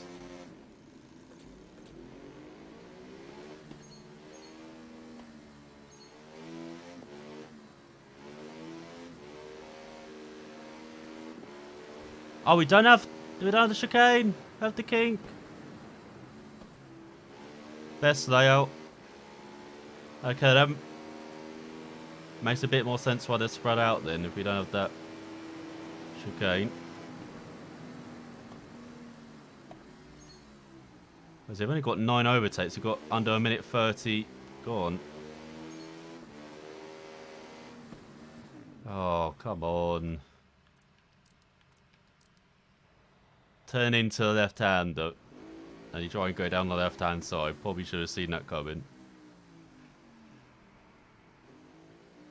Alright, now getting caught up with the virus.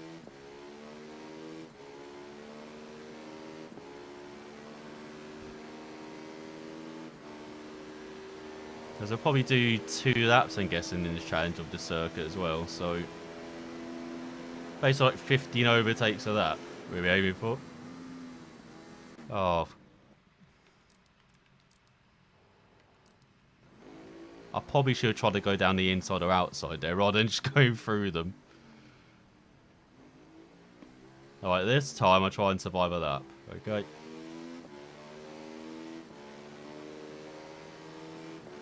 Now it will take us a bit longer to get through the volumes today if I keep... If we can forget how to, you know, avoid the other riders.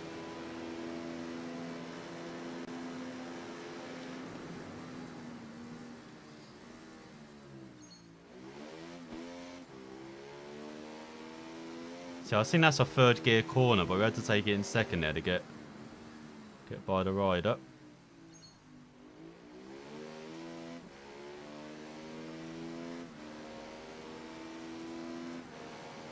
I wonder if I have anti-wheelie still on. I swear I turned it off. It feels like out these corners, like it's saving us from spinning up the tyres too much.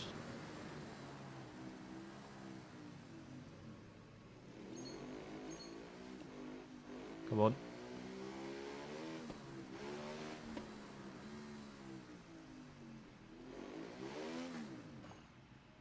Go on, let me just check. Then I'll restart.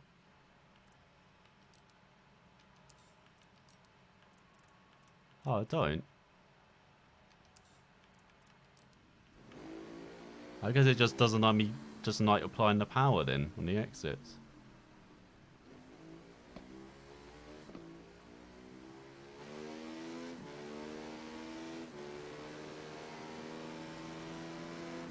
This is a bit of a challenging overtake one, isn't it, compared to usual where it's quite easy.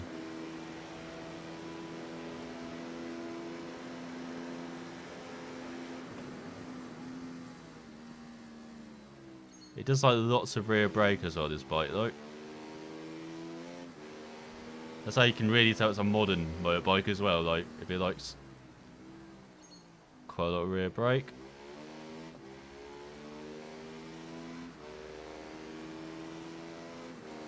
God, these things are pretty speed in a straight line of the opponents who have the overtake.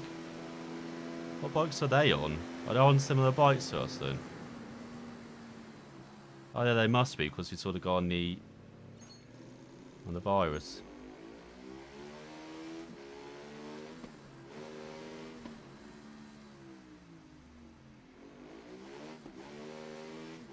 Oh, getting on the power out of that left hand is because the bike goes over some bumps. It's just not liking accelerating on the bumps.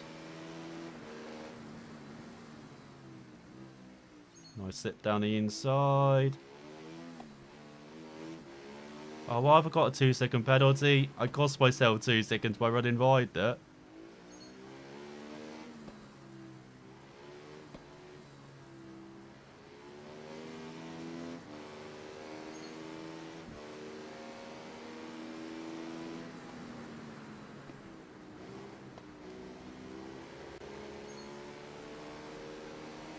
Surprised they countered that overtake, because I swear I was off the circuit there.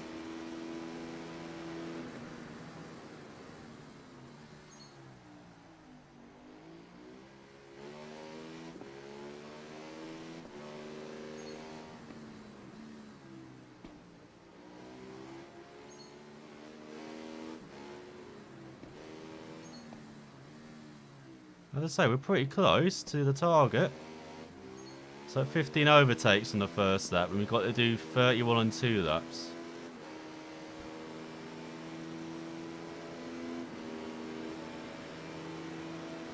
Come back here.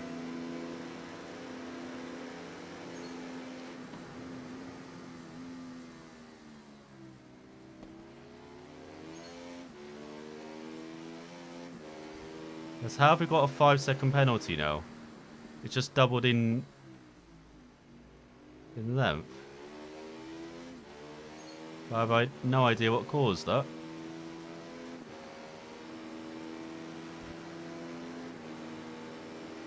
Going down the inside.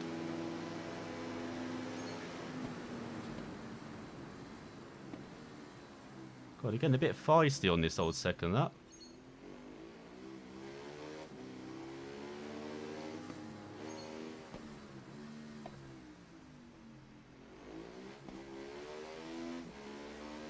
Getting careful with the bumps.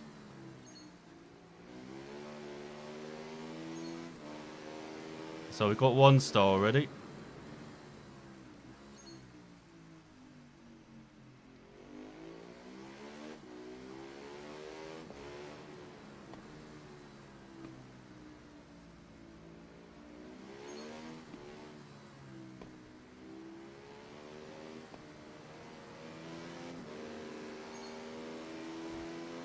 See 2 stars in front.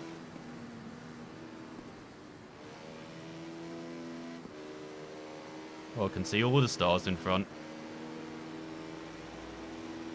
As we've got around 30 seconds left.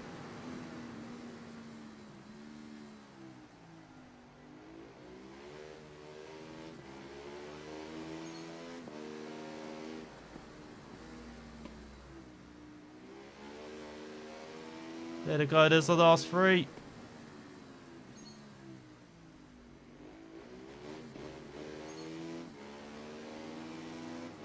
Hey, we did it. Plenty of time to spare. Like 20 seconds in the end. See, that's a better overtake challenge. Bit longer and a bit, closer time-wise. So you got the championship then. Round 4 circuits. You get some rain at Cadwell. Fantastic. We got a Frankie Cordia to begin with, so got all the bikes, didn't we? So how many more we can get? Oh, there is. We get the Bimoda, Testy 3D.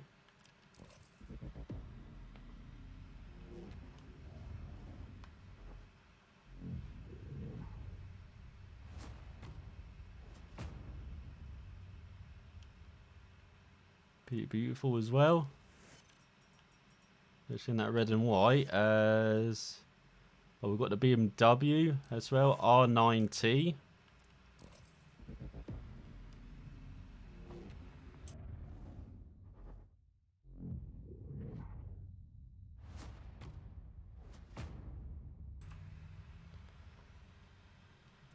The Knight German efficiency as well. Hang on. I went to buy mode. Oh, we've got another BMW bike. R1200R. Don't we have that? Oh, no, we don't actually. Oh, got to get it in blue.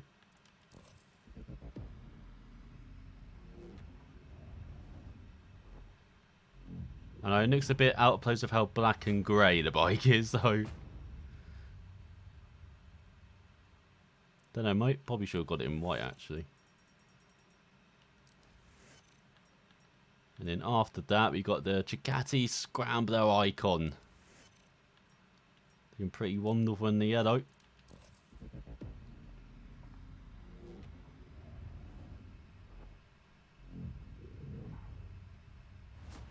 Definitely see where you're going with that thing.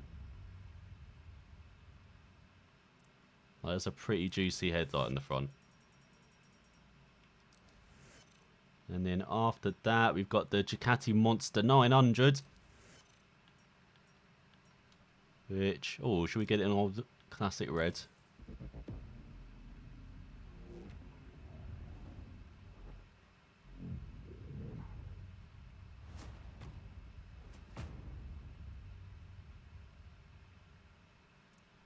Oh, that is wonderful looking. And what's after that? Okay, Monster 696 from 2014. Well, it's getting white. See, no, the white blends much better with black and grey than just getting it in blue. I notice how we got shocks in yellow. Oh, maybe we should have got in yellow actually then. My god, so many naked bikes. And then we've got Ducati Hypermotard SP, which comes in the classic red and white.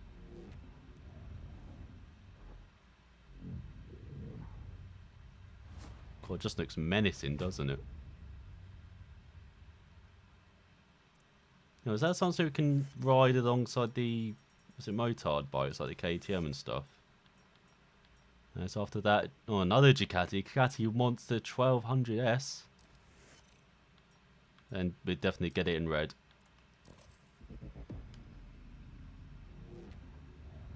Looks beautiful in the red. Oh, I don't have a Ducati bias or anything.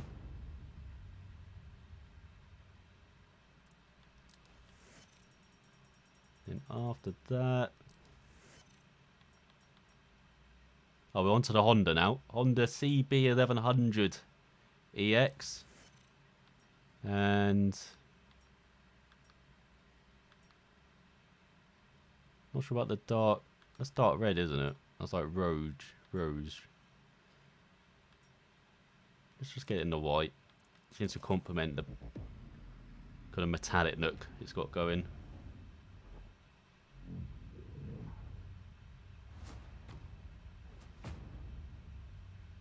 Nice old school looking bike.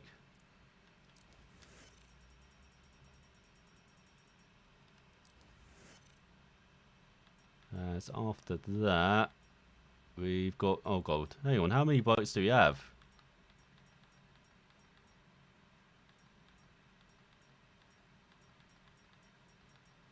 6, 7.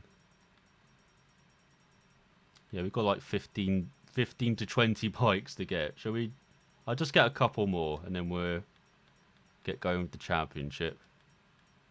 So next up, the Honda CB900F Hornet, which unfortunately only comes in black.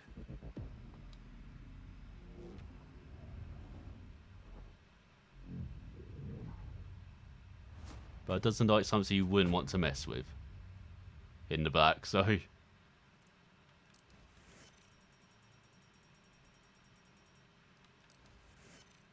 And then after that, another Honda CB1000R ABS. Which, oh, we can get in some colours as well. Oh, that looks pretty cool.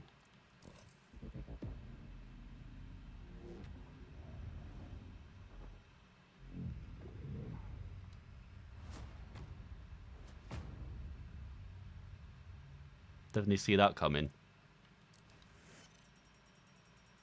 And then I think we'll do the last Honda. So, oh no, we don't have a Honda. What's this?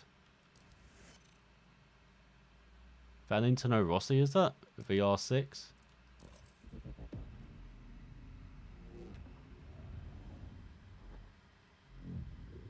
Looks insanely good though, for those colours.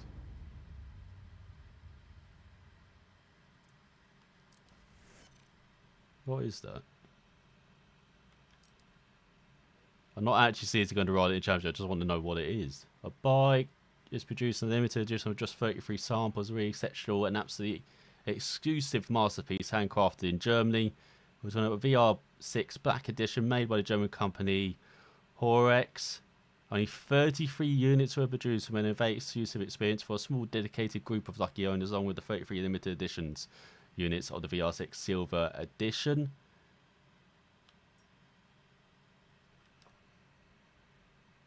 Of course, ABS is standard. Only 216 kilograms dry weight. First in March 2016 at the Red Dot Awards. Been awarded with the Red Dot, the prestigious, as I say, international distinction for exceptional project design. Is a single seat and features special heritage design with Cooper stripes that cross the bike. And finally has a high gloss black metallic finish. If you're looking for a thrilling cafe racer, your VR6 Black Edition could be the one for you if you manage to become one of the 33 lucky ones. Nice. No. I'm sorry, I know my voice is silky smooth. I apologise for that. What bike should I go for then? Should I? We've got some choices now. But let's see. So we've got the BMWs. Of course, we could just win the championship easily with that, but don't want to keep riding that BMW. What's that? That says Varna. Not sure about that. Kawasaki. Kawasaki's decent. Oh yeah, we've got the KTM Super Duke now, which is pretty good. And then, oh yep, we've got that bike. So we tried the KTM Super Duke. Should hopefully give us a bit of that challenge. Make Jeremy Clarkson proud. That might be a good idea, otherwise he might, you know, beat me up if I don't, so.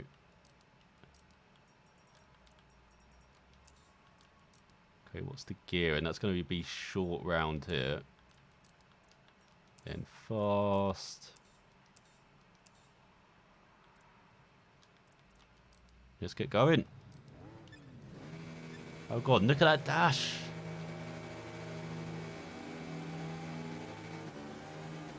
Oh god. That's too advanced for me, that dash.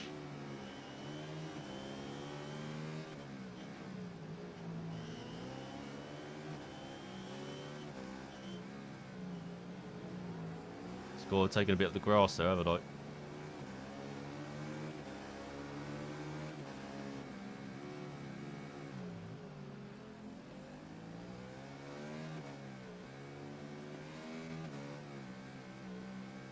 Oh, a bit wide. Oh, almost into the grass. Let me by. I bring cookies. There might have been a light. This thing is as good on the grass as it is on the racetrack. So remember, it's a championship, so we're trying to be consistent here. So we don't have to go for the win. We can just bash them out of the way. Try and get fourth. Wet start. Oh no. But you said it's on inters, isn't it? So it could dry up, couldn't it?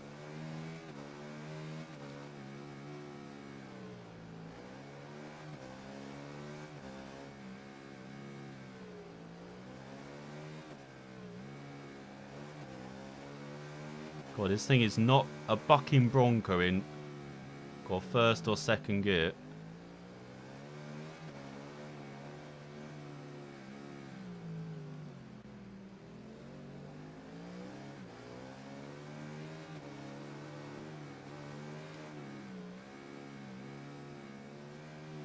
Like, we're not going to win this race, but I'd definitely take a top 3.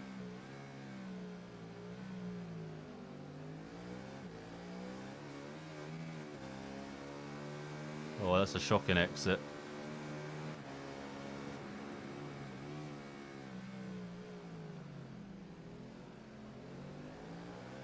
Oh, hello, mate. Totally illegal line in the final corner.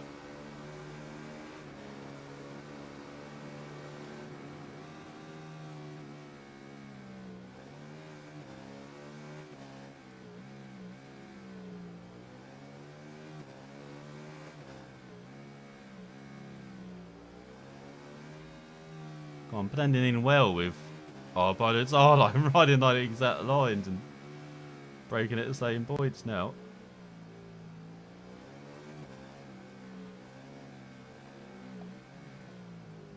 Oh, dive down the inside. Oh, thought it was a gun at it.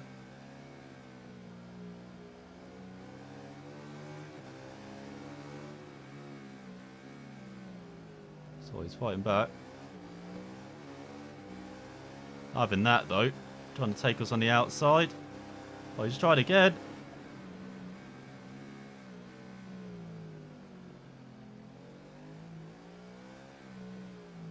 So punted us. I think we're holding on to second. It's going to be very close. Oh, just. Change for your laps, only be dry ready in 10 laps, and that's a push. That's all. We'll take that second. That's some handy points there.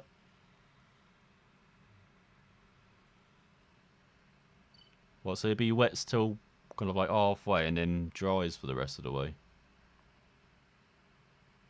I'll dry ready in 10 laps. Also just before halfway. So here we go. We get our rain as well around Caldwell Park. This will probably decide the championship because I'm normally horrific round here. If it's got any rain. As do not want to change that. I want to make gearing much shorter though.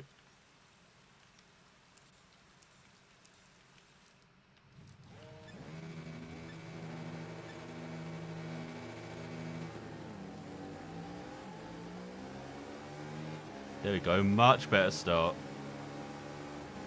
God, first is such a useless thing on this bike.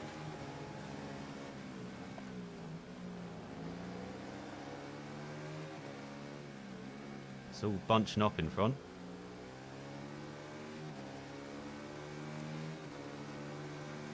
No. Who needs suspension really, you know? So that's some grass.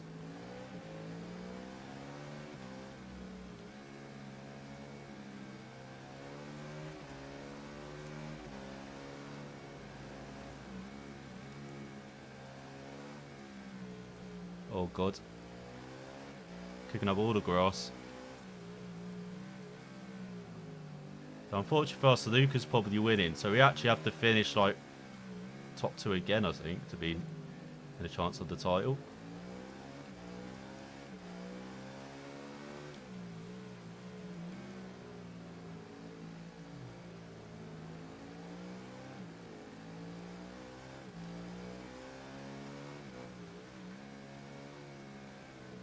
So once again, it's totally legal line apparently. I'm trusting the game on that.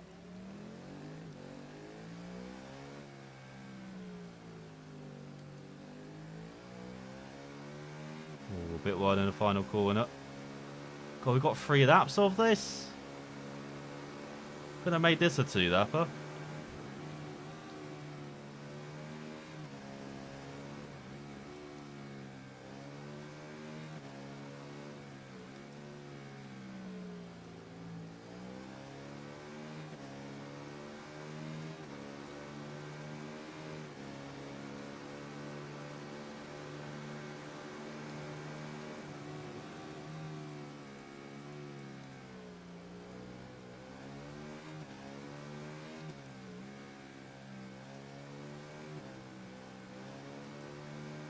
Oh, just a bit of understeer when we get on the power. Okay, do you like the grass? Good. Dive at it.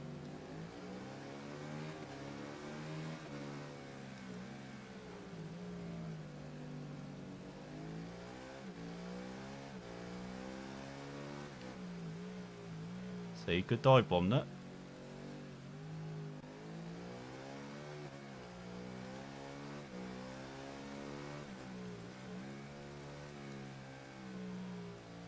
Oh, we're actually catching the leader. What the hell?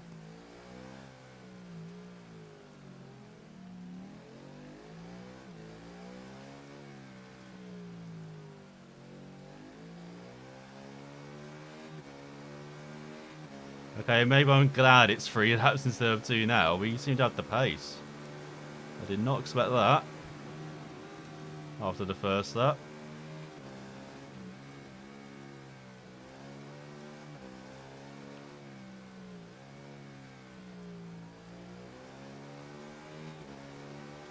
So you go with Luca then. Get that spray out of my face.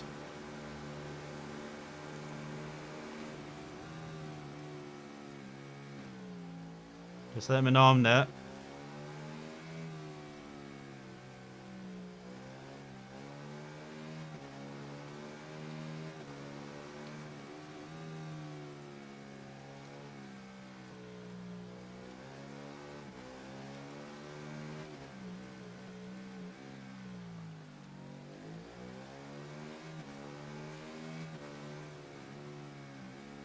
Oh no.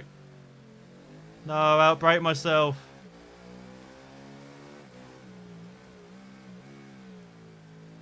Or did I? Because the bike seems to not be braking now.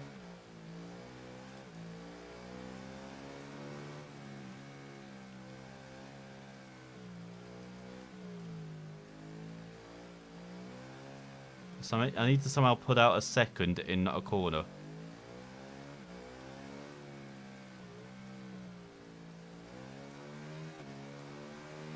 Don't think I've done it. No, it's going to be second. Damn it. Oh, by less than a couple of tenths. So we've got to win both races now to have a chance of winning this. As what's up next? So Okayama it is.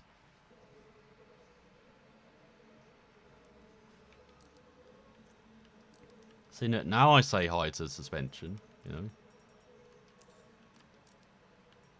As it's going to be a long circuit, isn't it? Still probably pretty short gearing.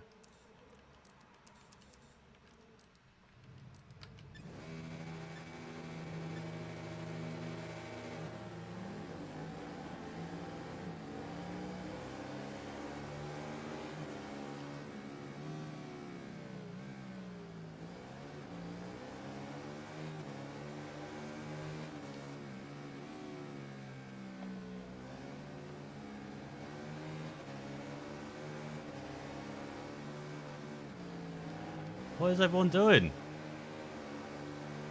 What the hell? They just all put their brakes on in the middle of that flat out corner. What the hell? Come back here, Benetti.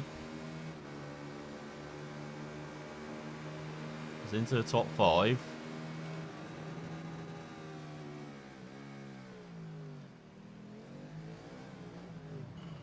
We were in the top 5. Okay, we might have to restart that. I like how most of the time they're solid as a rock, but then that guy just flopped vertically there. Holy shit, we found the strats. Look at that start.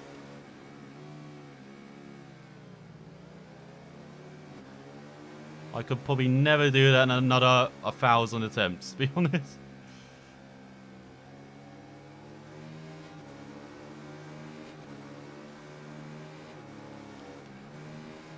Well, everyone's slow through that.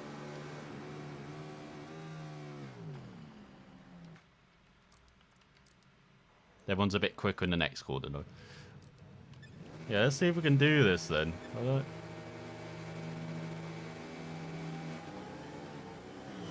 No, I don't know how I did that, to be honest. No idea.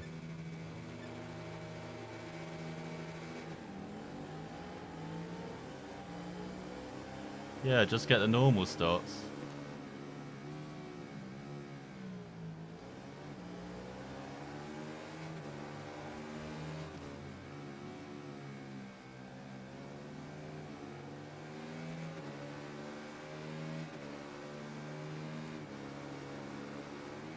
Oh, bloody hell, what was that?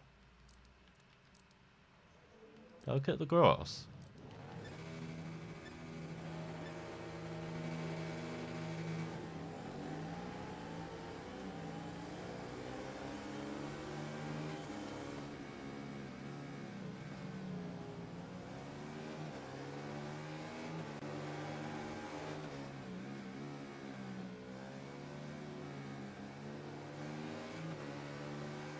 Made an identical start to last time, no? Yeah, it must have been the grass I clipped. Hey, up to 3rd though. Up to 2nd. Oh, Luke is leading again though.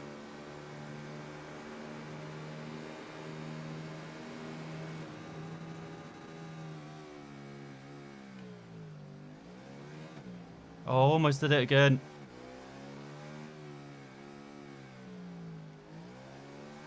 There we go. And this is how we're going to complete that finally round it. Oh, Luca, no acceleration.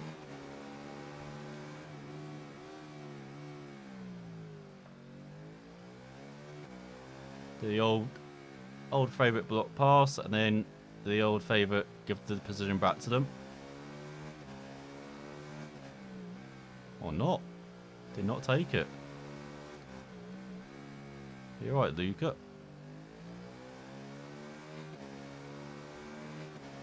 Now he's like a second back.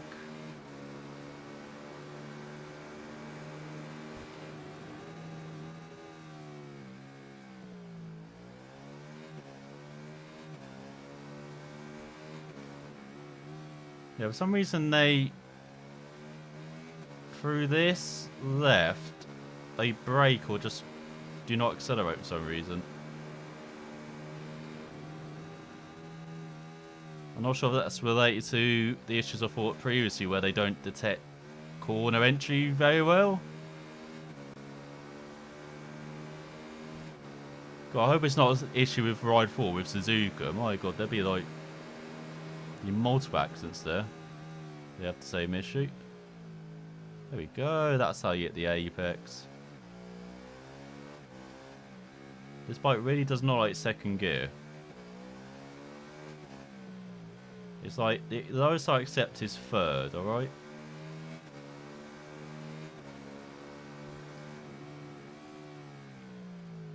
Guess we've got to respect its wishes then. Yeah, it is like one of the trucks in War Mobilista 2 where the lowest gear is like third, I think you use.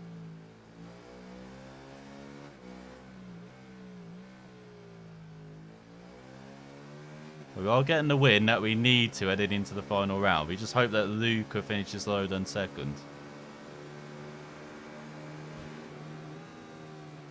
Which is not the case. I wonder what happens if we're tied on points, because we've got exactly the same results then. Do we share the title?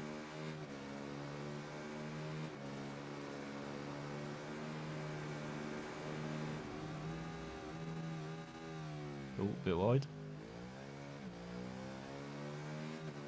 So I swear on like the BMW or something I would have gone down there because I used so much rear brake and so heavy on the rear that the front would slide. Not the case on this bike though.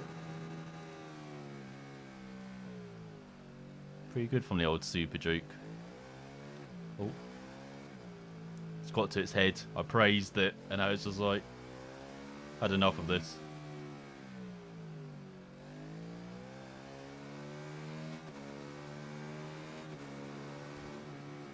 Where's the final round? Is it Algarve, is it? That could be an issue because we're not that good round that.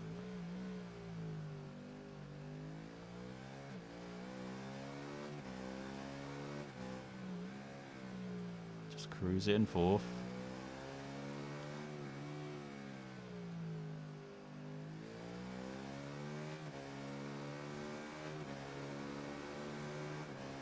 Easy.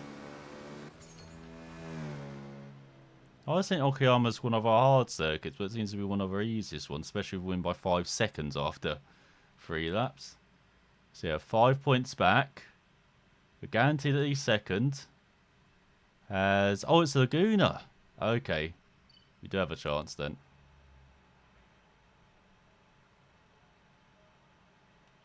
And then we're gonna have to be very aggressive early on though, like.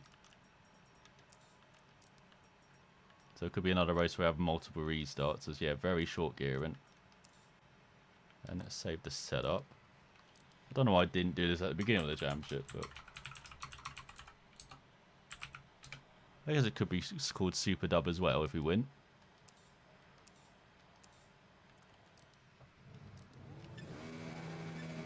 Oh, we can start in second. Oh, that's a tactic as well. Okay.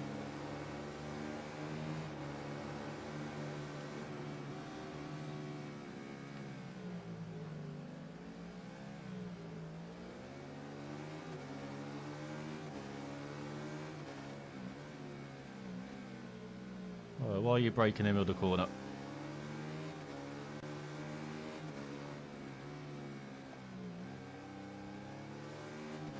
And that's a legal line. No time penalty for that. Even though I technically overtook them off the course.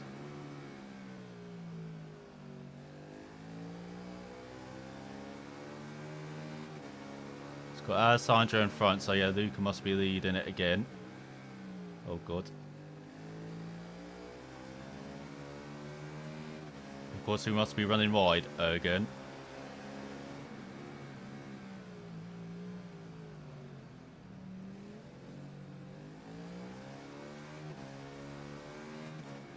As well, what are you doing into rainy curb? For some reason they're very shallow there, instead of going out wide and everywhere. Okay, probably could have set up that move better.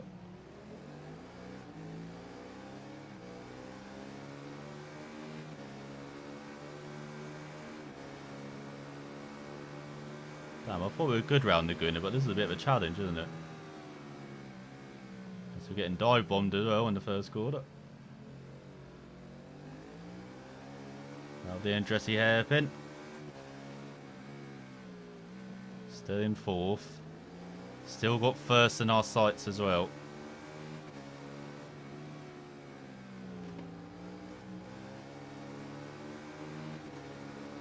It's always fighting back. Not liking us, are you, Third? Might do a second after that gentle punt to pass. There's Lugar, the second in front.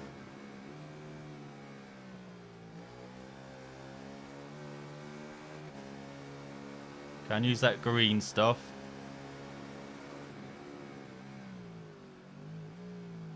Oh, we have to be careful of the rear.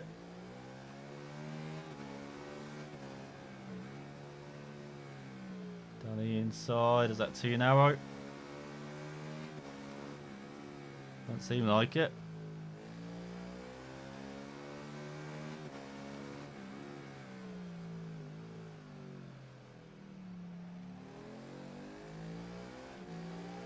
So Luke around our outside, nice move. I was hoping we could back them up to 3rd, but it seems like 3rd and 4th have just dropped off the face of Earth now.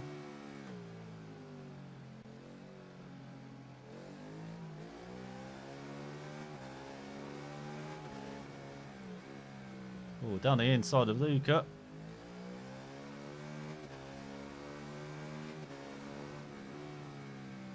God, this gets pretty fun on these bikes. In general, this KTM has been fun. If you ignore the first 2 gears.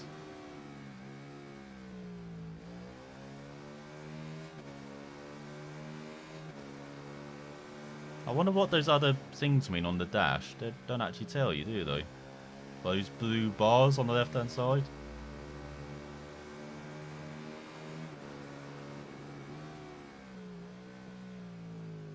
There you go, less weight on the rear.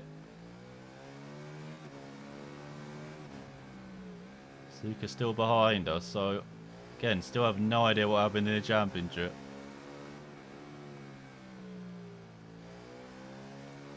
That mistake at Cardwell could have cost us.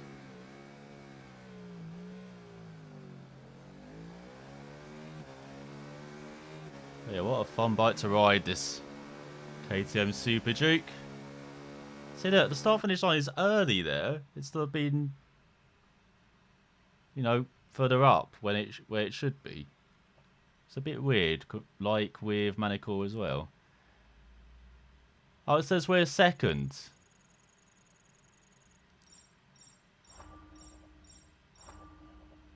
Rigged. Absolutely rigged. That is. Those 2 tenths. 2 tenths cost us that championship. But yeah, we'll try that again later, especially Imola. So, we've only got hyper naked bikes. See, we're just preparing the nakeds. Has now got high performance bikes with rebellious spirit. What happens when you take a super bike and take away the fairing? You get the most beautiful road bikes that you've ever seen. All the power of a circuit bike, but 100 times the style. Some might think that naked bikes are comfortable and mainly used for leisure rides, but in their hyper naked form, they're created to dominate the road.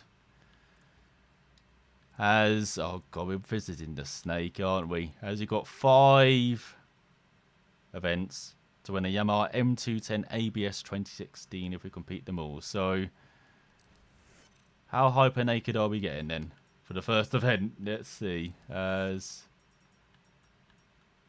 Oh, we've got all the bikes you can have. Okay. So we're fully hyper naked. That's good to know. Oh, we can ride the Super Duke. Well, will it be good round there though?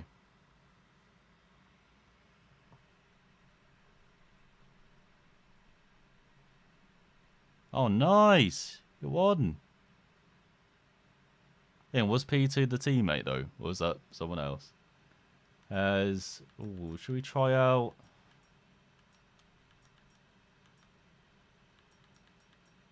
Let's try out the 987, shall we?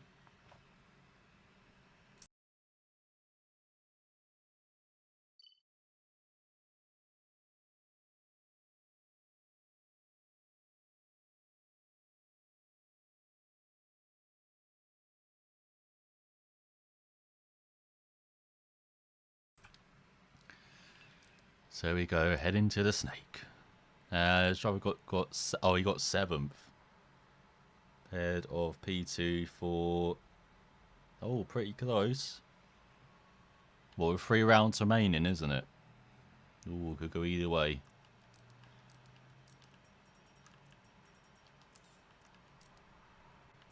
Definitely don't want gear in that. Oh, actually, we've got that kind of long straight, don't we, in the first sector? I need to go in slightly long. Look at these conditions, though. Is it meant to be like sunset or dawn?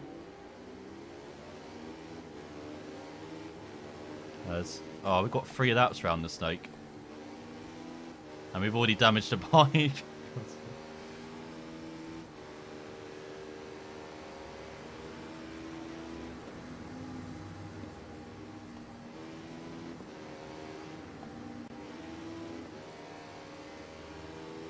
Well, this bike's got quite a lot of grip, though. No wheel understeer or oversteer either. Damn stable.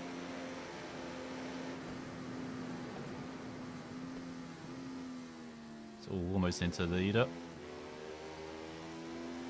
I think it's meant to be sunset, this.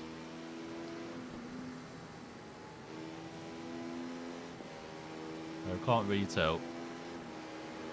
Let's see if we geared it too short then. Oh my god, we actually might be perfect for once. 187 in a straight line. What a beast.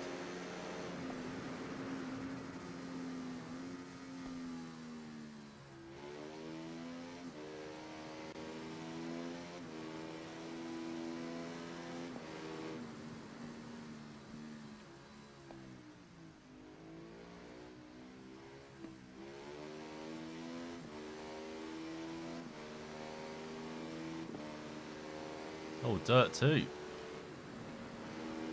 Oi. I've got to hop back on dirt too soon as well. Haven't been on it for a while. I've still got the Colin McRae DLC to do. I've totally abandoned ship on that. Accidentally. Okay, maybe didn't need to take that line.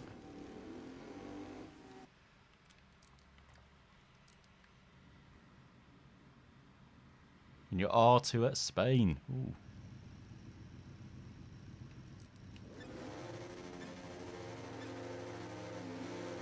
"13 seconds ahead." Did he get a nitros out? What the hell?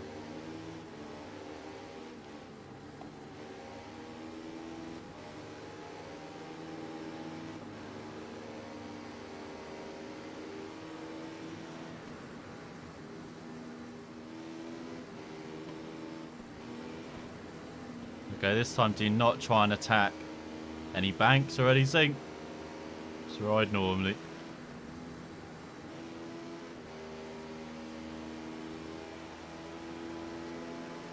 Oh, already in the lead, easy. Oh god, ride.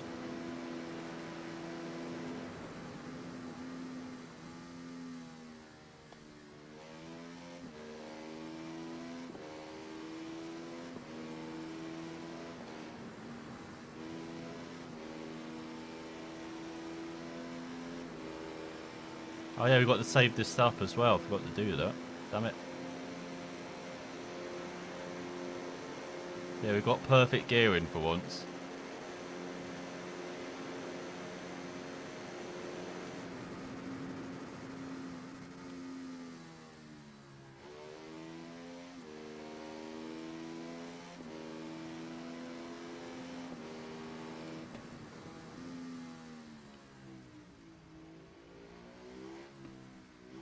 God, so rubbish for that section. I was now just carry way too much speed in the right hander.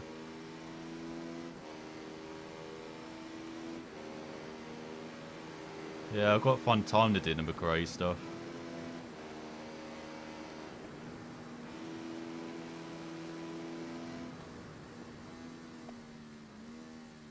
Like, I want to do at least a couple seasons on MotoGP 20 still. Well, I've got a season and a half to do. Of course, playing through this until Ride 4 comes out.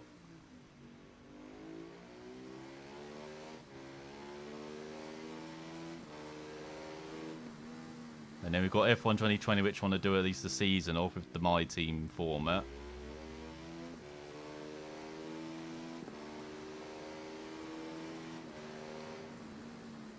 And apart from that, there's not actually much else, is there? So, yeah, I might be supposed to fit that in. Oh man, I'm going to be so rubbish at Dirt Rally 2, though. Oh, we got WRC9 coming out. Maybe I don't then.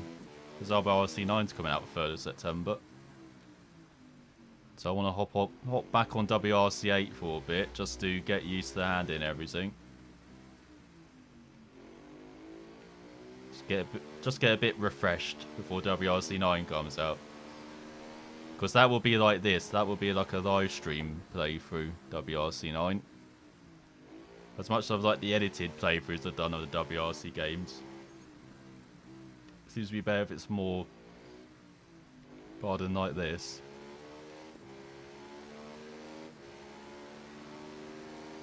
Especially with it being like a team management thing as well. Like the F1s and MotoGP.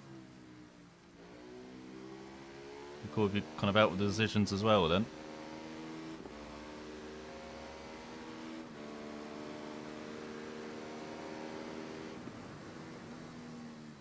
What the hell, seconds caught all the way back up.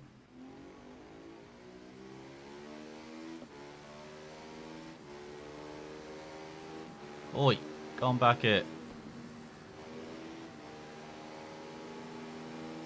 Is that an MV Agusta? No, BMW. Oh, he must be on the overpowered Beamer.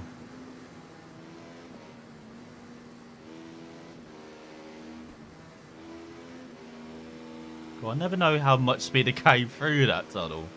Like, I know this tunnel, like, you brake before and then you're just flat out. But that first tunnel, because it bends quite late as well.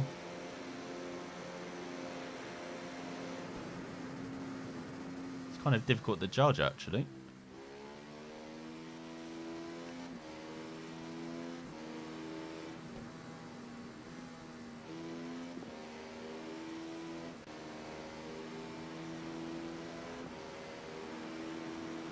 Yeah, I was in the previews for 9. Like, 9 looks pretty...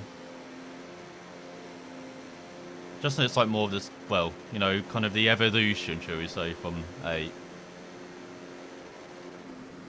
And that's all it needs to be. Like, all it needs is basically better sounds, better co-driver, which apparently they've changed, so...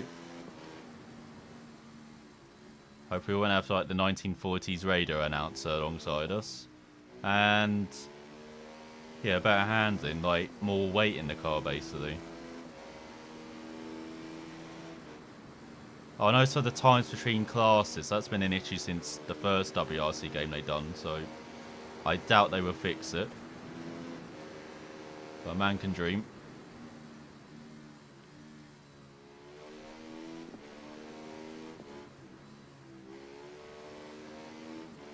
But yeah, I've seen the preview of, was it Japan and Kenya? Well, it only showed like a minute of Kenya. It wasn't really a preview, but Japan they showed... Actually, no, it was a minute and a half. But yeah, I've seen those. It's pretty cool. It's nice that we get the full calendar. You know, of course it's been shortened in real life, but... we do get the full calendar. And so we do get to go back to Japan... Safari Rally. I know, very different Safari Rally from before. It's no longer like a massive trek through the desert. It's, you know, more a 3-kilometer normal rally in the desert. But nice to be back in Africa, back in Asia, in Japan, and then back in New Zealand as well. Seen that preview of the New Zealand stages. That's pretty cool. Well, those were probably my favourite stages in Dirt Rally 2, New Zealand. And I did like the Scotland stages, the DLC with the Colin McRae pack. That was really cool as well.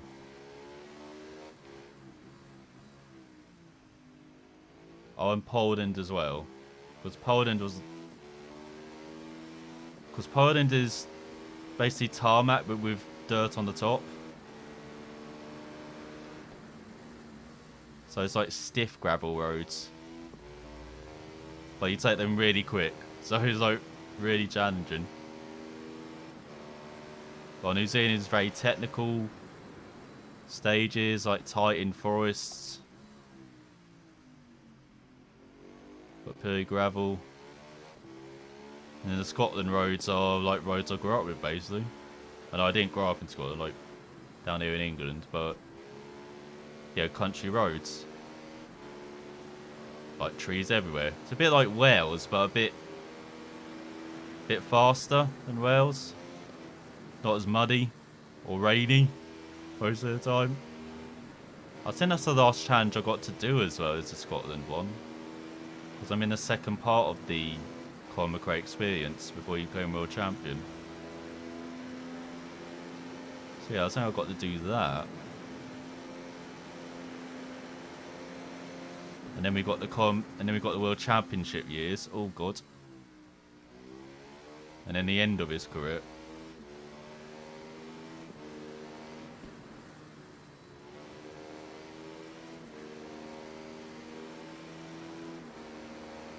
Sounds like we built up a lead here. I'll be honest, I thought I'd be battling a bit more this race. As I said, we got clear sections where we got a disadvantage, and normally they do make up massive chunks there as well.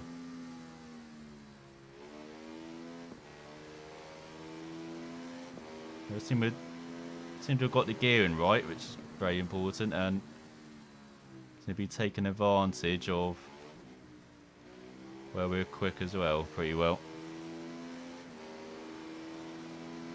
3-second with a 70 difficulty, nice. You're doing the front wheel drive cars, aren't you, the R2s?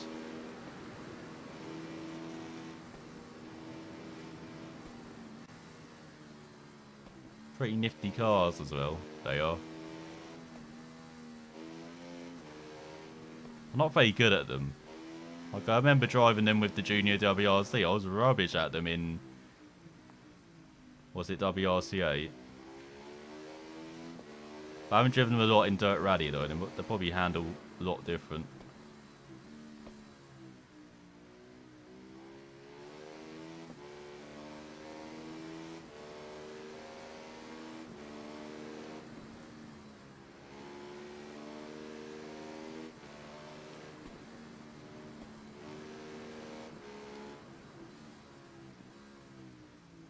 So a second quicker for that section than we were before.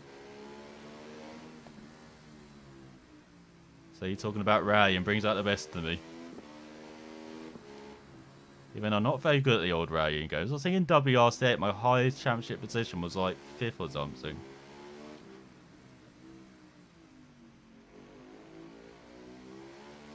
That's in any championship.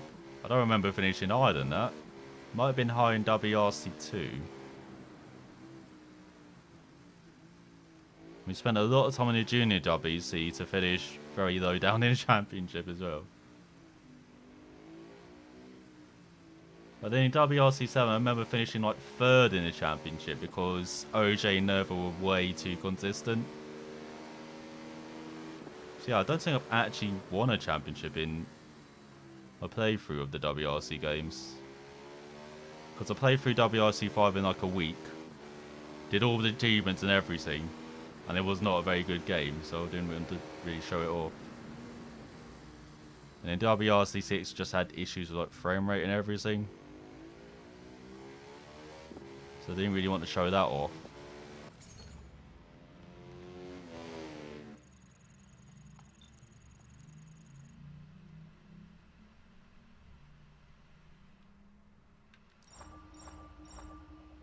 There you go, 3 stars. Cracking start, won by a second there of the BMW S1000R in the Bimoda in 3rd. So not bad a start then. There's not a championship in this one, is there?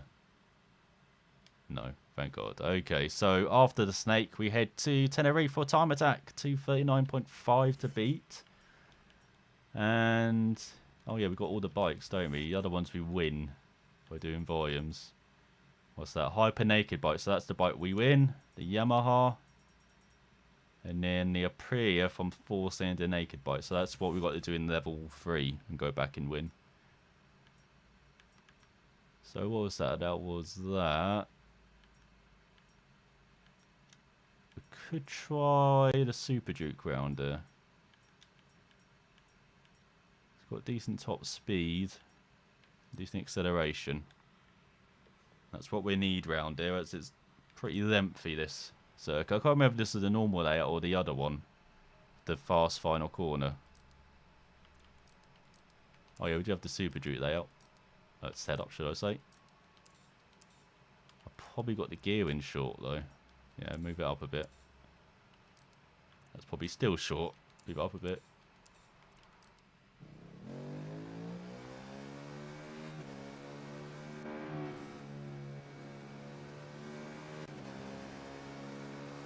I noticed with the tight final corner. Okay. Alright, at least we know this layout. Oh, God. We know the barriers as well. Very well. Don't want to be heading into those. So 239.5. I'm not sure if you can see that, actually. Let me just check. No. Why did they place it so high here? What the hell? You could see it on the other circuit. Oh, screw you, pole. Every time. Aim for that pole and hit it. Unintentionally, of course. We don't condone pole violence here, alright?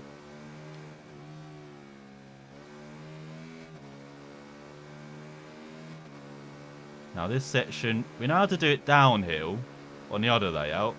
Uphill though, a different story, because you've got that corner there which is deceivingly difficult. And then just as the road kind of straightens up, then you'll immediately brake in.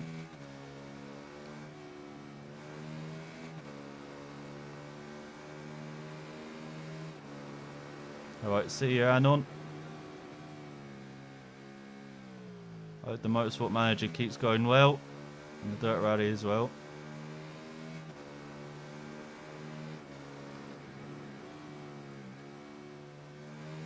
So that's 4th gear. Why am I going down all the way down to 3rd? Get out of the way, road sign. See, in this section is a bit like for the other course, what, you know, that section we just rode through is like through the downhill bit. Oh yeah, keep it in 4th.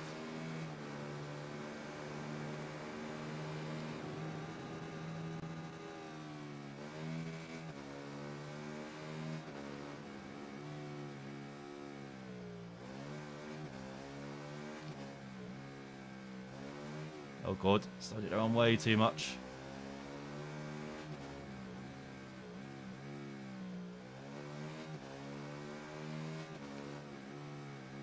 Oh god, way too hard again. Whoa, whoa, whoa. Of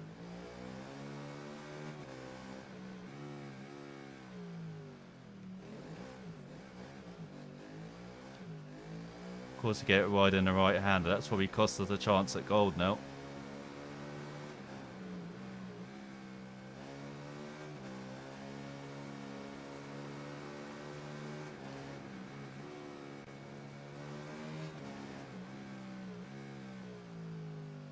Yeah, we've got probably silver. Not even that, bronze.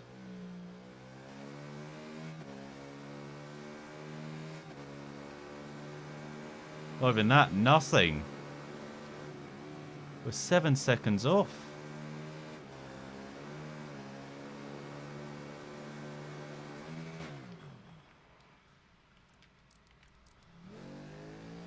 Alright, here we go then.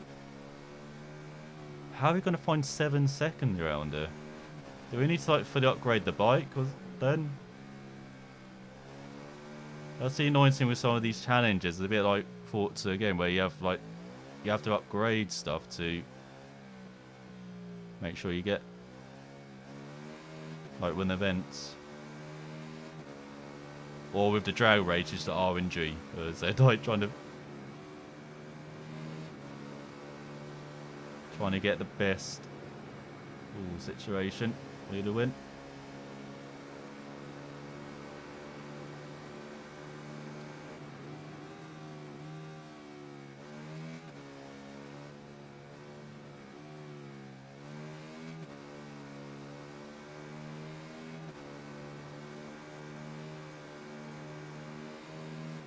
Oh, flat out. Oh, flat out. Still flat out. Okay. You don't actually need to lift it all through that. And we're 2 seconds up. That's good. We just need to find another 7 seconds. Oh no, 5 seconds, alright. I know how to math.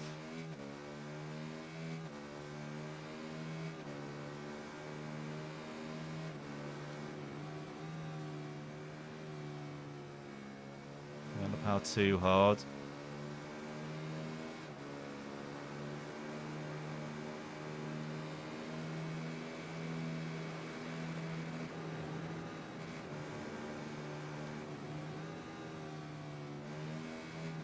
There we go, that's much better through that.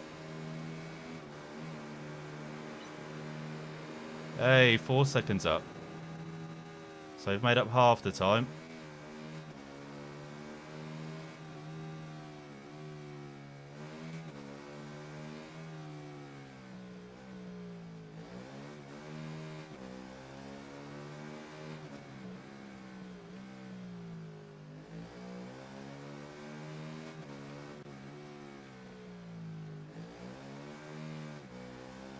Okay, got to nail this corner though.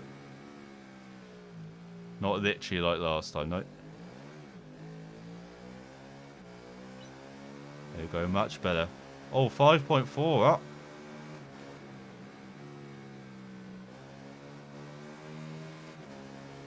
Got a chance of silver.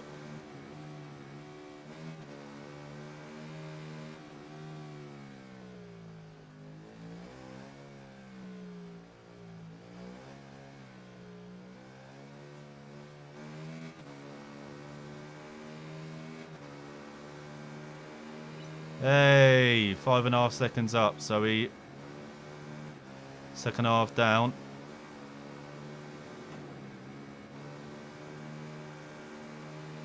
Need to find 1.4 seconds.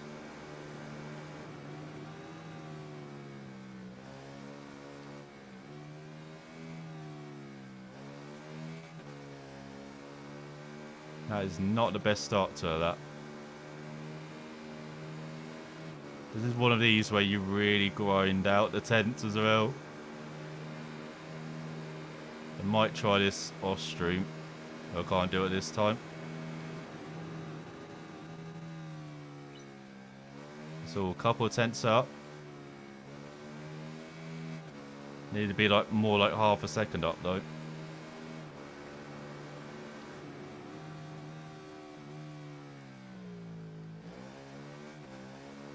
Nicely into the apex.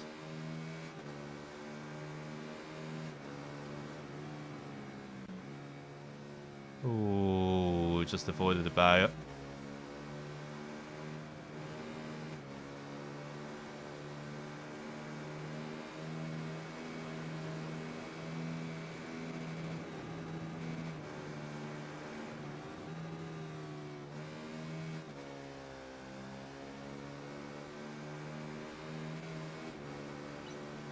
Oh, we're down half a second. Great.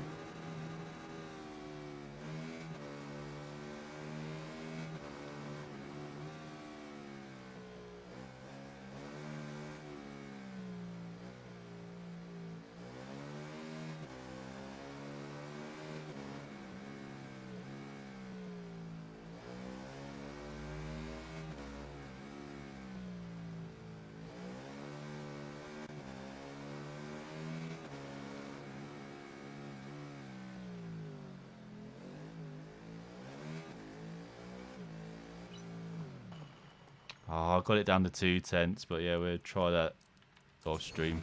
Still happy with second though. Just to be 1.3 back.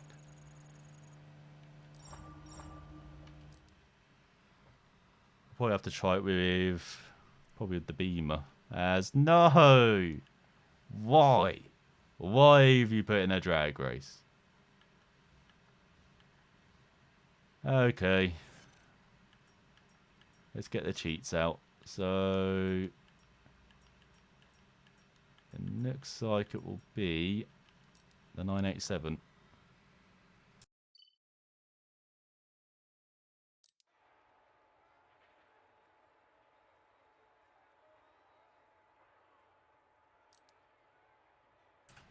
Now, as I said, this is just pure luck, this is, it feels like. So, for suspension, get it all the way down. Gearing, all the way short. Then controls, just fast, aggressive, doesn't matter. We're not really using the brakes here. And then for race options, what's it, anti-wheelie, put that on full. And then difficulty all the way down to 20. I guess it doesn't matter for difficulty though. I don't know, we put it down there just to be safe, so here we go then.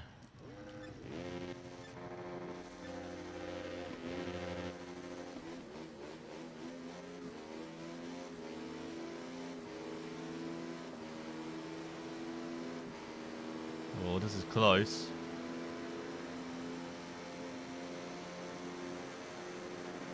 Seems like we pulled away. First place, okay. Not the best start though against the Aprilias. Novero, fellow virus.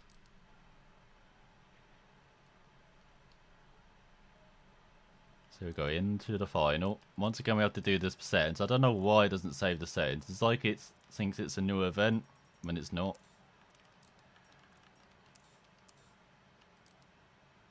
Should we save this? What was it? So that.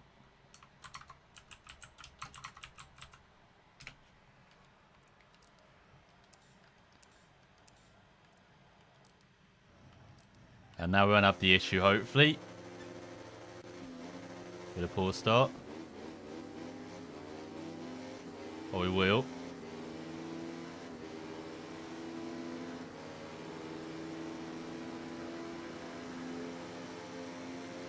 Oh, it's powering. It's powering. It's powering. Not quite enough for first. Damn it. It's just not very good at accelerating. So that was the Yamaha we were behind by a 10th ahead of the Aprilia, which doesn't seem to have the D straight line speed. That is the acceleration.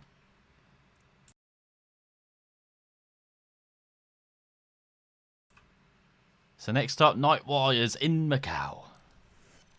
As I'm not sure what to go for.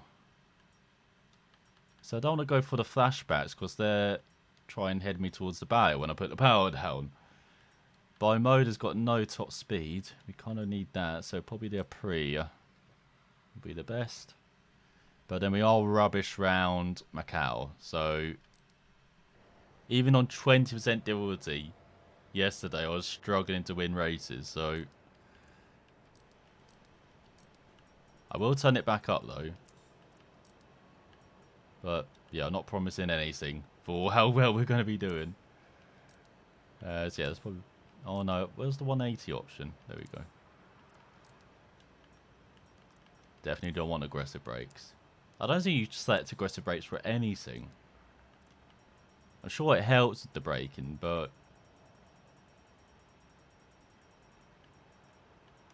Should we put it down to 79%? Just to give me a better chance of finishing at least in the top 5.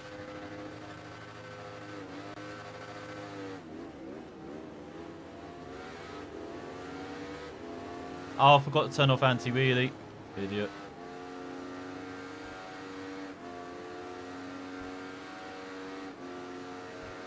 I don't know, we'll take that start though.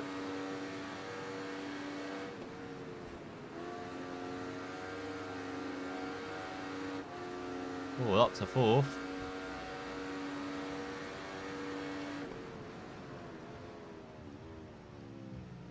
Does he go past the bars? Take out an opponent? Yeah, and I'll restart this and turn off the anti, really. Where is it? Full. Don't need that. And I will demonstrate why we need that now. Or not. Look at that start. Even better without the anti, really. And then we get forced into the barriers. So we have nowhere to go.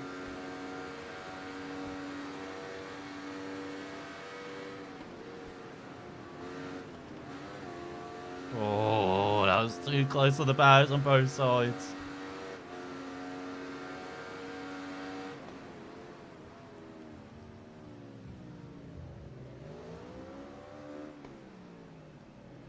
Oh, what the hell? Why am I down there? I barely tapped the rear of that bike.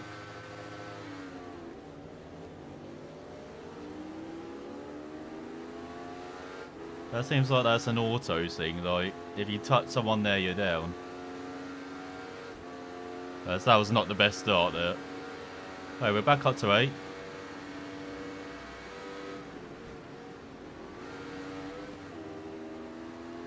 Okay, you can't go around the outside of someone there.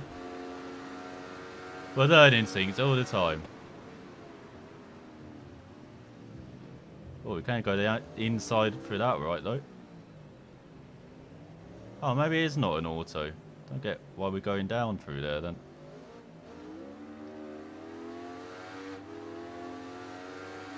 Oi, stop pushing this into the barrier.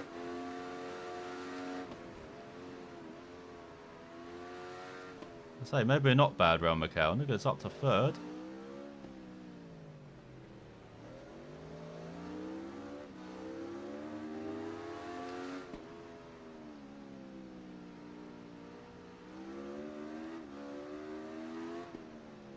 Oh god, brakes.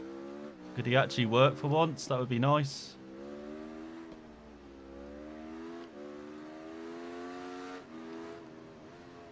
I said brakes.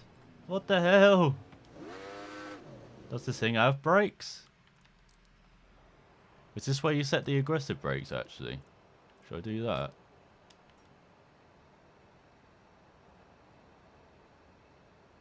Yeah, and it's done. Why has it got the description for throttle control? I mean brakes. You just the pressure on the front brake lever to set more aggressive braking. I don't know. I don't want to try it.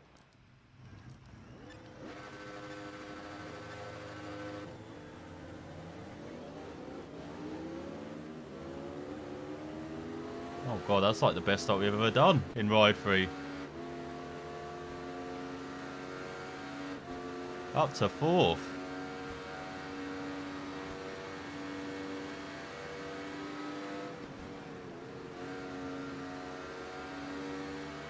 Get out of the way, Rossi. Oh, it's on the KTM. Can't be Rossi then.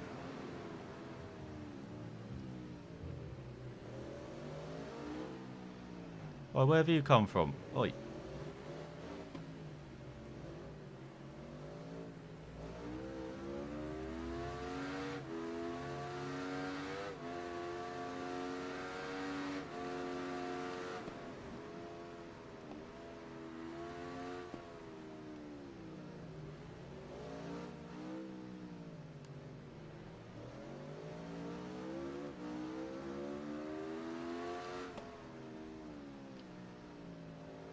Oh, don't hit the frickin' wall, you idiot. Doesn't help that we're getting pushed from behind as well by whoever that rider is.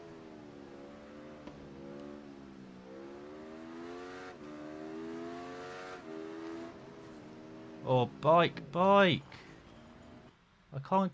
I brake at the same point as they do in front, but the bike never stops.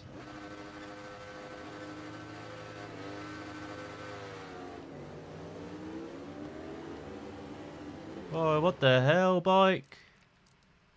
See what I mean without no front end right?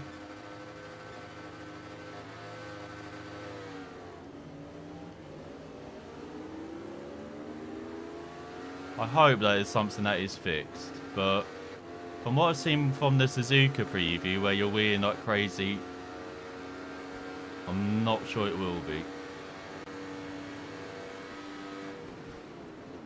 What the hell? Why are we the one that goes down when they ride into us? But we will complete that rounder.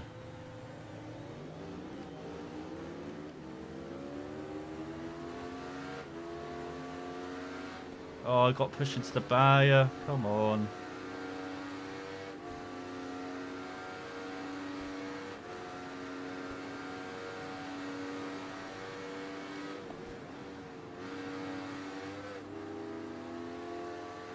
Why don't I try the outside again? You can't do it there.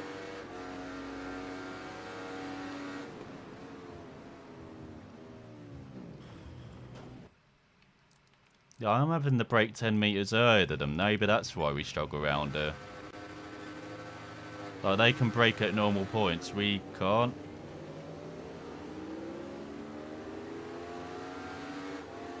Like, it's literally impossible for me to do it.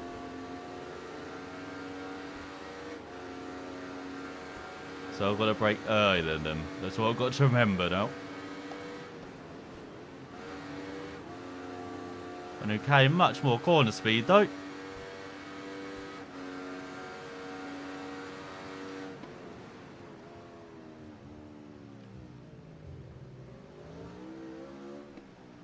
Oh, a bit wide.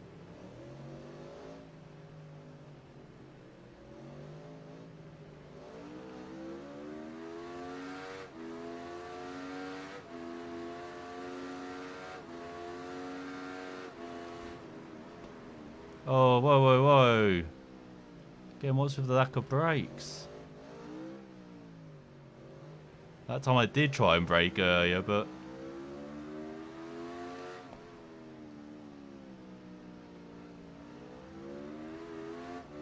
I hope it's just an Aprilia thing. Because I haven't really felt it this badly on the KTM.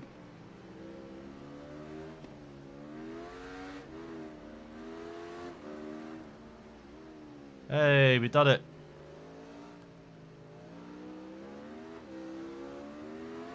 Whoa, whoa, whoa. God. Don't get on a wheelie when I'm accelerating. Oh, I do need anti-wheelie. Because that just forced us into the barrier, look. So we're almost at the end of the lap.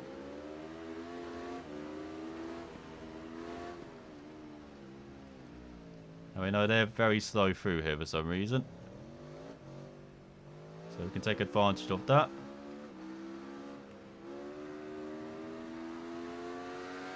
And then the weird paradox of Macau is how quick and fast this final sector is, so we get punted from behind.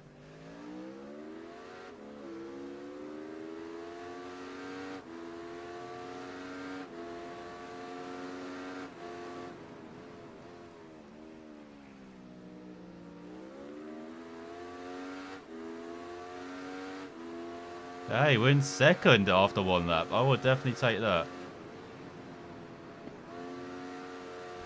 Well, I'm struggling a bit with understeer as well on this bike. Maybe that's leading us towards some of these fences as well.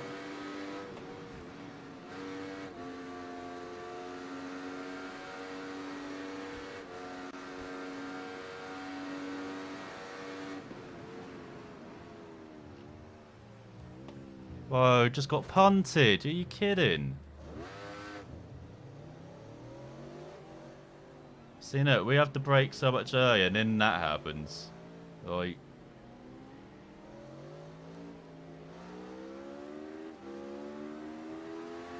Sometimes I wish there was a ghost option for our opponents in milestone games, because...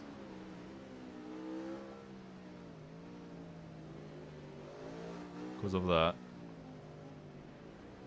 Well, it's a problem with opponents in quite a lot of games, but man, when they're racing around it, there's no space to get punted like that. As you saw, we're set for second then. Now we're down in 8th, back then to be in the top 5. instead.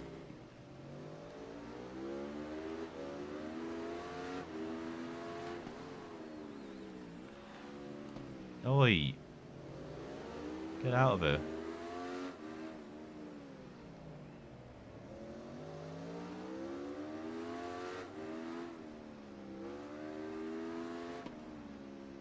Oh, turn. Whoa, what are you doing, dude?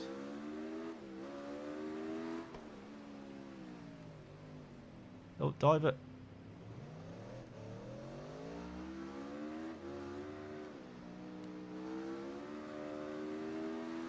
Hey, we're back up to 4th.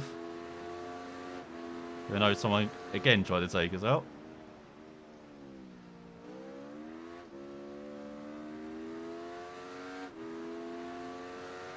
So we could get some stars actually if we have a smooth final lap. Oh my god, what the hell? Maybe not if the bike does, again, just did not bother to stop. God, I hate this place. In this game, that is. Like, I don't mind you in race room. You're alright in race room, but...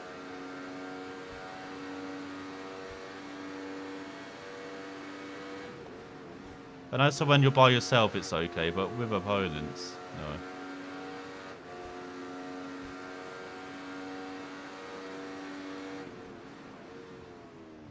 It's just the disparity between when they're good and I'm good is just too different. Or it's showing us too different around it.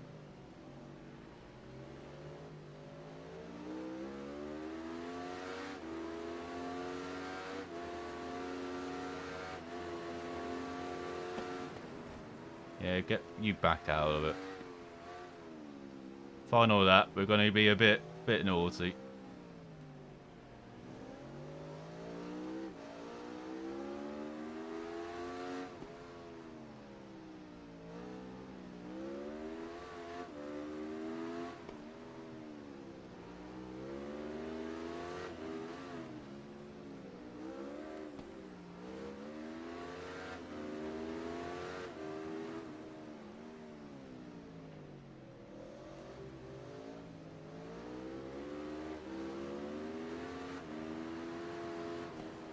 Whoa, what the hell? Braking 10 metres too early for that corner. And I say I brake 10 metres too early for corners.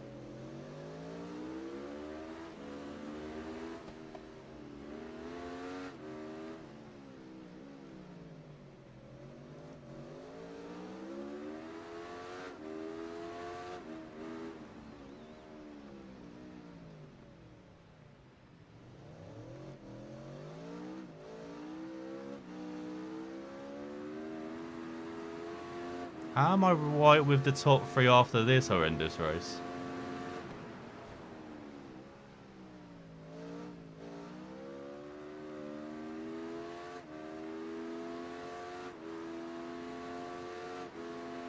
I'll take this. Certainly do not deserve this result though. Like, we were abysmal. But we're what, 4 seconds back or 3 seconds back? Oh, 1.4 back. What? See, when we're in clean air, that was alright towards the end. So finally, we have Daytona International Speedway. Parabolic circuits at full speed as we're doing the road course, not like NASCAR though. Or even like the 24 hours layout as... Okay, we probably have to take one of the American bikes, don't we? Let's do Flashback 2. I haven't ridden Flashback 2. And this will probably be our final race as well. Took a bit longer than I expected to actually get through the volumes today. But very happy with the first one. Pretty decent on the second one, but man, this final one we've not been that great at. As we probably need a bit of ride height, unfortunately, with all the bumps on the oval. And then gas. And then save as, what's it, Flashback, isn't it? Oh, Flashback 2. go. Again, they need to update race info as well with like laps, because that's not good race info there. Doesn't give us enough. That's like we're back in the 80s. So we've got Bimodals, BMWs. Oh, BMWs probably going to win it, aren't they? Do I have wheelie off? I do. Okay. Should I put the difficulty back up as well? So there we go. 3 laps.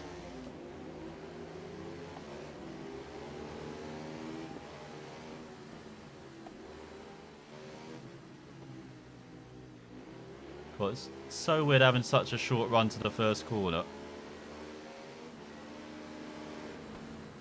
Used to being on the oval and coming down into that first corner. It's the inside horseshoe. Not the normal one. See, now I understand why they have that here.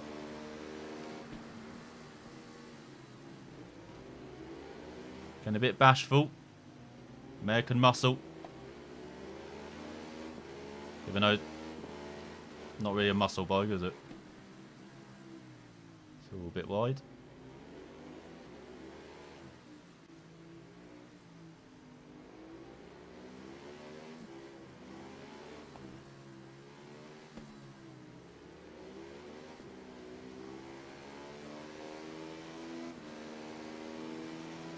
So a bit behind.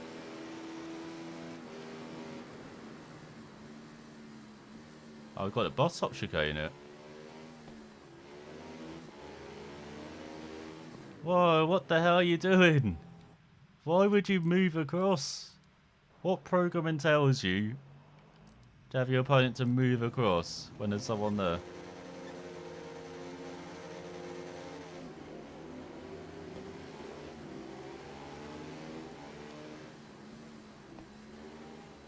I only get a free 10 penalty for that. I'll take that. Oh, okay. Probably should stop being a lawnmower after that. That is totally my fault.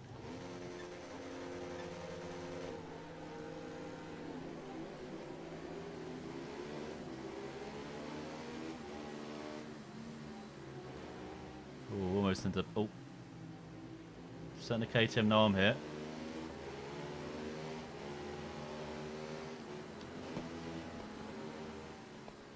Again, I'm not used to braking so early into this horseshoe as well. Too used to the car version, too used to the iRacing version.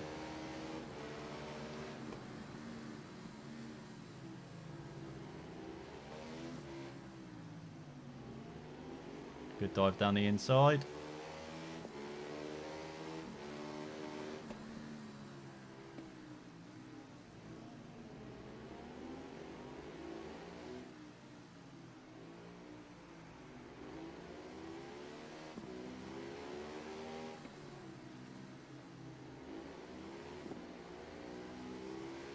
Down in 6th. Pretty shocking opening that bit.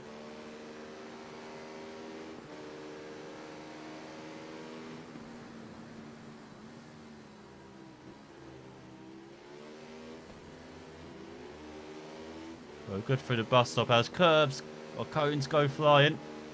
Wait, why are you hitting us? So they're a bit slow in the old oval because they keep hitting the wall.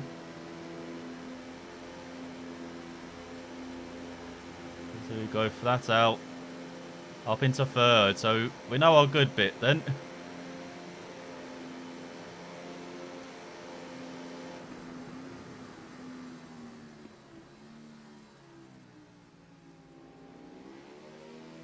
Make that 2nd.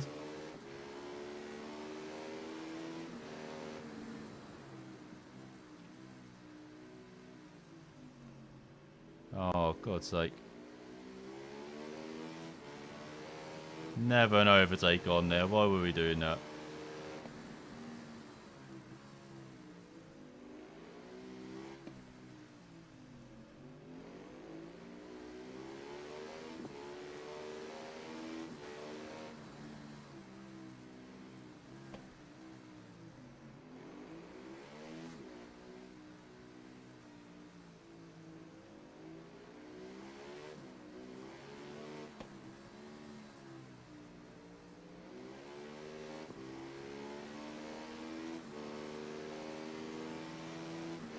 Mate, it's such a different Daytona road course to take on this. Oh, whoa, whoa, whoa, what are you doing first? To take over the lead. Heading into the final corner. And we don't go up high like they do behind for some reason through it. Again, just not taking corners properly. Our opponents. Pretty short lap as well, actually, this. 1:38.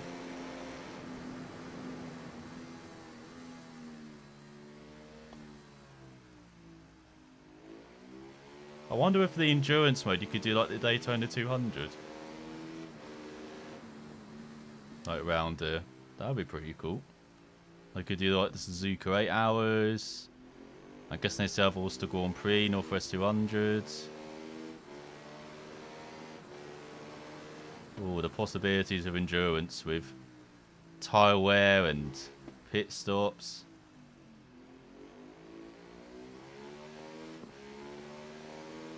Exciting to ride for. So that's a bit wide. That's still very wide. Maybe hit an apex one of these days. That would be pretty handy. There we go. Gotta be careful getting on the power as well. You've got that grass on the outside. It's not like the normal road course where you've got just tarmac. Normally.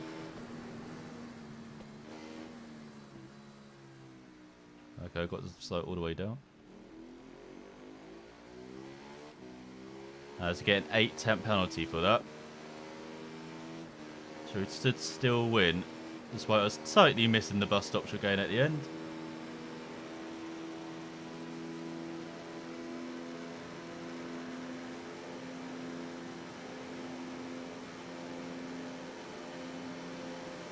Let's round the world centre of racing. Get all the stars. And not a bad end as well. After the tricky race in Macau. So you win by 8-10. Sergio Aprian and KTM in third. That was a pretty good showcase of the Hyper naked bikes. As we've got 8 stars to get with them, and 5 of them, or 6 of them at Macau. And then just get a bit at the drag racing and round Tenerife with the time trial or time attack. And then we've got to get 5 stars at Imola and then win the championship, which I believe we did. Game didn't.